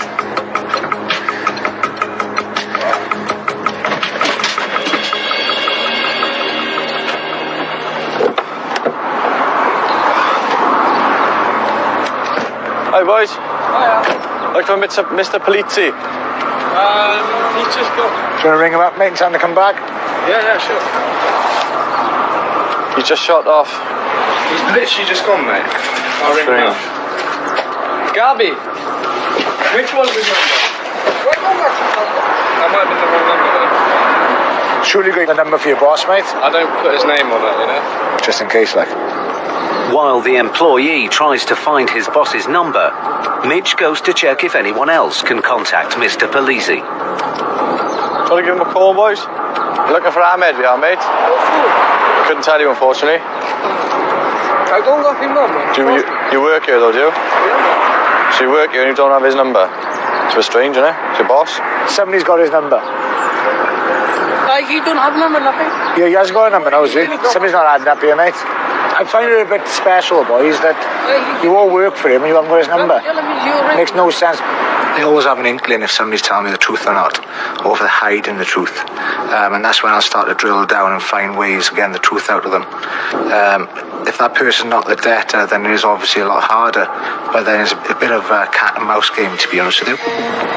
With no one seemingly able to contact Mr. Palisi, the agent's only option is to remove goods from the business in his absence. We look to seize and remove assets from this address, yeah? So the only thing that's going to stop all this happening, right, is for you or somebody here to get Ahmed on the phone and get him to come down here, okay? Realising the seriousness of the situation, the employee tries again to reach his boss one more time. Yeah. Ahmed, High Court enforcement agents. I'll give you 5 minutes to come back here, right? Or we're going to seize all assets here. Okay, no problem. I'm coming back. We'll give you till 25 past. No problem. See you, mate. Whilst the agents wait for Mr. Palisi to arrive, they take a look around to see if there are any assets worth seizing. But there's little here of any value. When you give them till that past? 25 past. You've got 3 minutes. But then Mr. Palisi arrives. Here he is. Mr. Ahmed. Perfect. High Court enforcement agents. Here to execute a High Court writ against you, unfortunately. For what? Mercedes ring a bell, damaging his roof. He's right. Okay. Well, unfortunately, he's gone to the county court. Right. The CCG, so a county court judgment has been issued against you. They then transferred to the High Court. So you're now in possession of a High Court writ, which empowers us to remove assets from you unless the debt is paid. Where we stand at the moment, you owe this money, okay? So at the moment, it's £2,753. So, when is court? Okay. When it goes to court? It's been to court, mate. Went to the county court. I've not received any letter. I've not received any letter. Okay. All right. They've been sent, yes. You've had numerous letters from the county court with regards to the CCG has been issued against you. Yeah. All right. Okay, no problem. Just send it for me letter till I know what's going on. Letters been sent, mate. You've chosen to ignore them, right? See, this is first not my business. I've got the proof for this one. Show me the proof, then. Yeah, I'm good. The proof, yeah. Mr. Polisi now claims that he doesn't own the car wash, but the case notes say otherwise. Can you come in inside? Of course we can. Open the car wash. Open the car wash, please. Once inside, Mr. Polisi does a U-turn and now seems to want to cooperate. I give you £1,000 today. Can't accept £1,000, mate. It needs to be the full balance, okay? I have to be borrowed someone, huh? Okay, good. I can't be straight away. Okay. Mr. Polisi gets a colleague of his, Hassan, on the line. Jak Hassan Can, başı bırakam. Sare şkava lo peştelik nadı ti bo mahkama. Vallahi sağla be paraga full be. Paraga full नहीं दे रहा पे उदा. बाष्टी के साथ हल नहीं आत. Paraga हम बरे बाबरों. كان يا كفاله 2555 pound واشتا 65 كاك حسن جان هسه باري انا من بدوي بوشيكم برا بارم لا تونا كاك خوب خرسكم لا تومنا مرحبا شناكم بهموت منم وحافيز به. There's no offer of help from Hassan, but Mr. Polisi now seems determined to fully cooperate. Just 2 seconds. I'm calling everyone. Right now, cash. I'm giving. You're going to pay, mate, yeah? Yes, I'm going to pay for you guys. Okay. Mr. Polisi calls another of his contacts. والله يفري أمبو. هذا بمشاكلي بخرابي بهموش تقرب بوجمه. والله يبقى الرب ولا من أجره وزار القصيم بيتي من حتى خوفش من ننتم بس شو ساعات يجيش بارجة ديالهم. باش هيك ده. You want to go to bank, spend money in the bank. Hello, what can I do for you? I will send you the money to your bank. Yeah, how long will that be, sir? 20 minutes? My friend, just send me your bank details to this number. Okay, I'll get him to text you all the details now, right, mate? Thank you. Mr. Polisi's contact has agreed to make a payment of £1,500, but there's still just over £1,200 outstanding. Gareth turns up the pressure. It's not in our account by past. What time is it? It's now 10 past. We are going to remove assets from you, eh? Okay. The deadline is set. Mr. Polisi goes off to raise the rest of the cash. And all the agents can do now is wait. A large part of my job is working on gut instinct. And whenever somebody tells me they're going to get the money, if I got a negative gut instinct, then I won't let them do it. But if I can see they've been genuine and honest with me and they actually do want to pay their debt, I'll give them that one chance. If they take that one chance and pay, then perfect. Just as the time limit expires, here he is. 31. Mr. Polisi returns. Hi, mate. We got the money on you? Yeah. He's been able to raise the balance of the money he owes in cash. Thanks, buddy. You're a gentleman. I will promise to you guys, yeah, I'm paid. Just then, his friend sends confirmation that he's paid the £1,500 he promised. Now we're talking. It's all in, buddy. There's your receipt for the £1,200. Do you want a copy of the High Court writ? Yeah, please. Because I'm going to take them back to High Court for myself. Maybe you guys, I send you back to bring them away for me. Thanks, mate. You're welcome. I'm not blaming you guys. I'm blaming this guy when he's trying to... He's put me to this position. Take it easy, my friend. See you, buddy. Thank you, guys. It's been a good result for the agents. That job could have been so much easier. So much easier. Yeah, he's a result for us again, but I'm happy with that.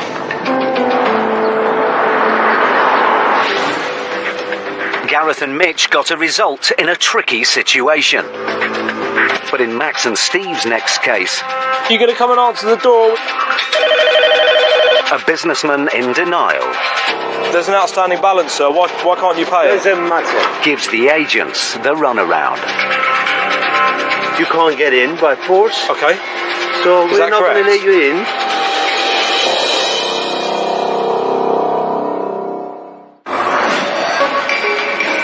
Recent research from a leading financial institution has shown that more than half of all self-employed people in the UK are seriously worried about their finances. Nearly 1 in 5 earn less than £500 a month, while almost 2/3 report extended periods when they're not earning.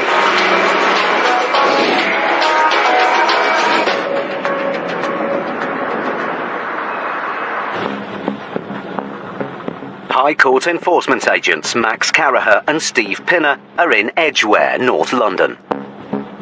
They have a writ to collect over £4,000 owed by a second-hand car dealer to a dissatisfied customer. Right, Steve, we're off to see MS UK Limited, and we're looking to collect £4,372.86. Car dealers, director's name is Mashid Siamaki. Nice houses, aren't they? Very, yeah. It seems Mr. Siamaki sold a faulty car to the claimant, but then failed to reimburse her. The case was escalated to the High Court, and a notice of enforcement was sent to Mr. Siamaki's home, where he's known to be trading cars. Should we have a check before we do it? Before they go and speak to the debtor, the agents do a quick search on his website to see whether he has any current stock they could use as leverage. 6 cars listed. Beamers, Audis. Let's go see. Let's give him a knock. It appears there are plenty of assets that could be seized, but first Steve and Max need to see whether Mr. Siamaki is willing to pay up. Hello, here to see Mashid Siamaki. Who's there? It's enforcement agents here with a High Court writ. Just give me a moment. Thank you.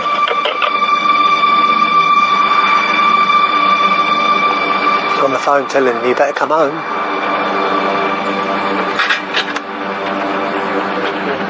Madam, are you going to come and answer the door? There's still no answer. But then a man arrives. Hello? Hello, sir. Are you Mr. Siamaki? Who is this guy? Mashid Siamaki. No, he's not here. He's not here? We've been told this is his property. Yeah, whatever it is. Yes. We have a High Court writ, sir. Is that yourself? Well, are you Mashid? What is it regarding? Are you Mashid? I'm not, no. Okay, well then I can't show you this paperwork unless you work for MS. Well, she's not going to let you in, so nice to meet you. So you are Mashid? Nice to meet you. We're not leaving, sir. Well, stay here as long as you want. You can't get in by force. Okay. So we're not going to let you in. Okay. And I know everything about it. So you can leave, okay? We're not going to leave. Stay here. I'm going to stay here. Stay here. Okay. Some debtors do believe that they can outsmart the system. So, and then all of a sudden then you have to start to dig your heels in and say at the end of the day, this is what we're sent to do. Well, let's see who's going to win here, us or you. It's clear that the man is the debtor the agents are looking for. Are you going to deal with this, or are you just going to run away from it? I'm going to be around, but I'm not going to let you in. There's an outstanding balance, sir. Why can't you pay it? It doesn't matter. It doesn't matter? No. It's between me and them, okay? It's not, unfortunately. The High Court's involved now. Oh, man. I'm not going to let you in. Yeah? I know everything about it. Is there any way you can make the payment? No. We're going round in circles here, okay? I'm sorry, I don't want to be nasty, but that's what... You got 6 cars listed. I'm going to find the cars. The cars are all sold. Nice to meet you. I'm going to find the cars and take them. Nice to meet you. I'll find them. Sorry, man. When a debtor looks at me in the eye and refuses to pay, I don't have any respect for them. Particularly if they're almost laughing and joking about it. And this is how to made me think outside the box and really go that extra mile. I've got a point to prove. With Mr. Siamaki adamant he won't pay, the agent's only option is to seize his stock. We need to find those assets, don't we? Knowing that he trades from his house, the agents suspect his stock is parked nearby. Max copies down details of the cars listed for sale on his website, and the agents set off to find them. We're on the lookout for basically silver and black BMs and Audis. White one? White, yeah. We haven't got any white. Then Steve spots an Audi. It's an Audi, isn't it? 06? DU06, that's it. That's a vehicle listed on their website. Okay. Yeah. Clamp it? Clamp it immediately, yeah. Max goes to clamp the vehicle. I told him I'd find his cars. And goes to check how much Mr. Siamaki is selling it for on his website. See how much he wants for the 06 plate Audi. It's $4,000. Doesn't quite cover it. Doesn't quite cover it. Certainly take a big chunk out of it, yeah. The agents now have a valuable asset they can seize. But before they call recovery, Max and Steve drive back round to Mr. Siamaki's to give him one last chance to pay. Okay, sir, if you don't want to come and speak to me, that's fine. Is there any way you can make the payment? We are going to remove the Audi A4. So please come and speak to me, or... Nothing belongs to MS UK Limited. Okay, have you got any documents to show me? I don't want to remove it, but unless I see some documents, it will be going. The agents can only take vehicles belonging to the business named on the writ. So to stop the Audi being removed, Mr. Siamaki has to prove it's not a company asset. That's a private car. He shows them a registration document. As a trader, you would understand that this is only proof of registration. This document is not proof of ownership. Not registered. It is. Well, you've seen what you need to see, right? No, I asked for proof of ownership. That's proof of ownership. Read the line out for me. This document is not proof of ownership. Invoice plus the tax. Can I see the invoice? It's the invoice which is that's the proof of ownership. You want to show me? Are you going to show me it, sir? You're not? Would you like to empty out the vehicle because I have to remove it? I don't want to, but you're forcing my hand. I'm doing HPI here. Yeah. The onus of proof is what the law requires for us to remove goods or take control of. Somebody has to prove that they own or do not own an item. If they can't, then we are allowed to take it. The onus of proof is not on the enforcement agents, it's on the defendant. With the debtor refusing to show them any evidence that the Audi doesn't belong to his company, Max calls the office for a vehicle check to see whether the car is free of finance. Hi Helen, can I get an HPI on the following vehicle please? Yeah. Delta Uniform 06. Okay, I've got an Audi A4 S-Line, free of finance. Yep. Roughly around 1,500. 1,500? Wow. It seems the Audi is worth a lot less than the £4,000 Mr. Siamaki was selling it for. But as it's the only vehicle the agents have been able to find, Max requests a recovery truck. He won't show me any proof of ownership. We've got that vehicle seized at the moment. Can we look at removing that vehicle, please? Yeah, I'll get on that now. Thanks very much.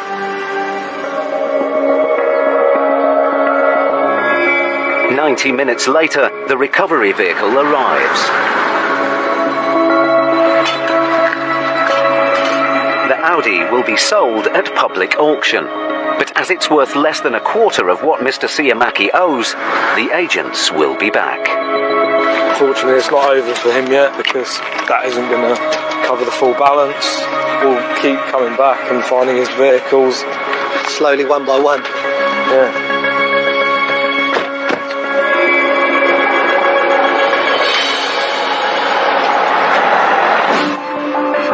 Research has shown that nearly half of all the small businesses launched in the UK every year fail within the first 5 years.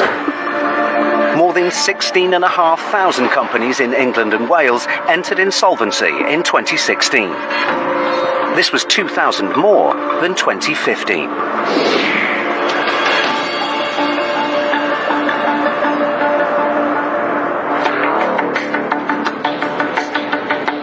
High Court enforcement agents Stuart McCracken and Elmore Victor are in Failsworth, Manchester, to recover nearly £5,000 owed by a blinds and shutters supplier to a dissatisfied customer. Sun's out, and you've dragged me out. To Manchester. Why? Why? Shutters Inc., my friend, a business. And we're going for an outstanding balance today of £4,940. On arrival, the shop, Shutter Sink, appears to be closed.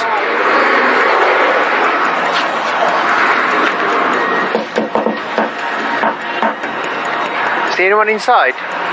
No, it's in darkness. The agents look for another way in. This is the side entrance. But this door is also locked. Stuart phones the owner, Cerise Blakely.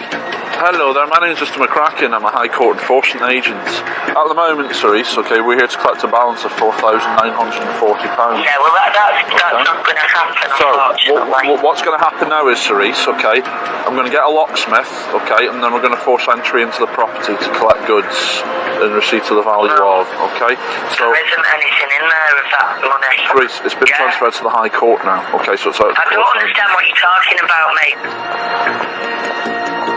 As Cerise won't talk to Stuart, Vic calls her straight back. My name is Mr. Victor. I work with Mr. McCracken, the High Court enforcement agent. Okay, but who else runs the shop if you're not here? Nobody. I can't afford to pay my bills. I've had loads of people not paying me. You give me 2 minutes to let me ring you back then, so I'm composed myself, because at the moment I'm crying. Oh, the shutter's gone down. Who's closing your shop's shutter? As we speak, someone is closing your shop's shutter. You've just told me you've got no staff. I haven't got any staff. So who's closing the shutter? You know what? I'll see you in a minute. Yeah, okay. We'll see you in a minute. Yeah. That's good. Moments later, the shutters open again. Back again. Oh, here you go. There we go. Has to remain open though. There's someone inside the shop. I can't hear you, mate. I can't hear you. Oh, mate, you alright? You sure on the way down? Yeah. Yeah, brilliant. How long she'll be?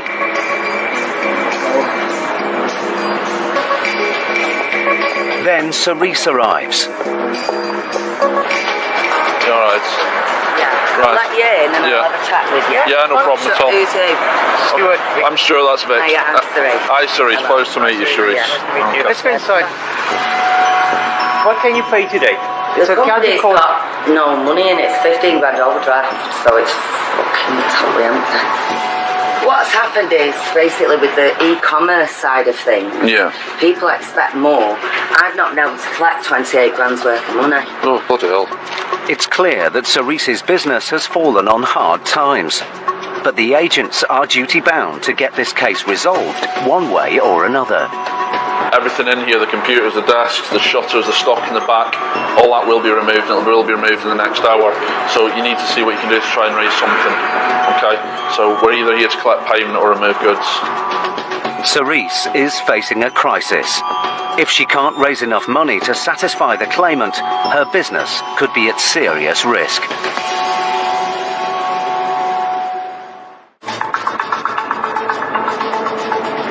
Stuart McCracken and Elmore Victor were in Failsworth, Manchester, to collect almost £5,000 from a company supplying blinds and shutters. See anyone inside? No, it's in darkness. At first, shop owner Cerise Blakely wouldn't cooperate. I don't understand what you're talking about, mate. And when she arrived, she claimed she couldn't pay. Company's got no money in it. It's 15 grand overdraft. But the agents made it clear they would be removing goods if she didn't try to raise some funds. The stock in the back, all that will be removed, and it will be removed in the next hour. Now Stuart and Vic hope that starting an inventory of goods in the shop might prompt Cerise to make a payment. Oh, I take it this is the stock, is it? Yeah. This is all fucking mismeasures. Yeah. What, you saying this is stuff that's been cancelled? It's mismeasures, it's worth firewood. It appears that the stock is of low value. Stuart and Vic would have to clear most of the shop to offset the £5,000 debt. That table there, the black one, that's like 150 quid retail. That table will get about 20 quid at auction. Oh, it's just awful, that. I know. I've bought that. But then Cerise reveals something that could stop the agents in their tracks. At the moment, the company's going into liquidation. Yeah. Is it in liquidation, or are you planning to go in liquidation? No, it's sorted. Has it gone through court? Well, it's not. No, it's all on the process. It's a process. I've never done it before. It's a process then. Right. It appears that the company isn't in liquidation yet, so the writ can still be enforced. But Cerise's time to raise some funds is running out. If you can tell me 100% today you can't pay, right? Then we have to take goods. Yeah, I don't want to take your goods. No, it's alright. I want you have to. I've got nothing else. Are you sure? With Cerise adamant she can't pay, Stuart calls for recovery. Hi mate, you alright? We need a 7.5 tonne for the weight, with all the shutters and everything, because there is quite a lot of stock. Alright, see you later. Bye bye. Right, auctioneers are on their way. Cerise's friend arrives to offer moral support. Need to make you aware, because the goods have been seized, I'll have to turn the phones off. If you've got a mobile, you can make a phone call on. They've been seized. But the situation is taking its toll. Yeah, time's run out now. Oh, fuck off. Stop beating it, please. I know the time's run out. I think to a lot of people, when we do take control of goods, especially in a commercial premises, it really is the end of the line. And I think people just want it done as quickly as possible, and then they can move on with their lives and try and figure out how do they move on. But sadly, we're in that job where we do see people that have literally lost everything. 30 minutes later, the recovery vehicles arrive. Hello! How are you keeping? You alright? In you go. Help yourself. Right, what we've got is everything here, basically. There's stock here, there's blinds, custom blinds, and then through here, there's all the stock in here, all through here. I mean, there's just loads of it. Everything, yeah. And then just the basic computer stuff, desks. Right. Yeah. But seeing her stock being taken away is too much for Cerise. Right, well, I need time out, mate, so I need a break. You'll be alright. I'm going to go get McDonald's or something. I think she's past caring, isn't she? I think she's had enough of the business, maybe. Yeah, no, she's had enough of the business, but it's on the front. And I did say to her, look, the High Court will just turn up. The agents complete the removal in Cerise's absence. I'm just putting everything in here, mate, and then they can decide what's what. Can you just give me a quick scribble for yourself as well, mate? Glad to be of service. The stock and office equipment will be sold at auction. But if the sale doesn't cover the almost £5,000 debt, the agents will be back. Well, Vic, another day, another removal. Yeah, another day, another dollar.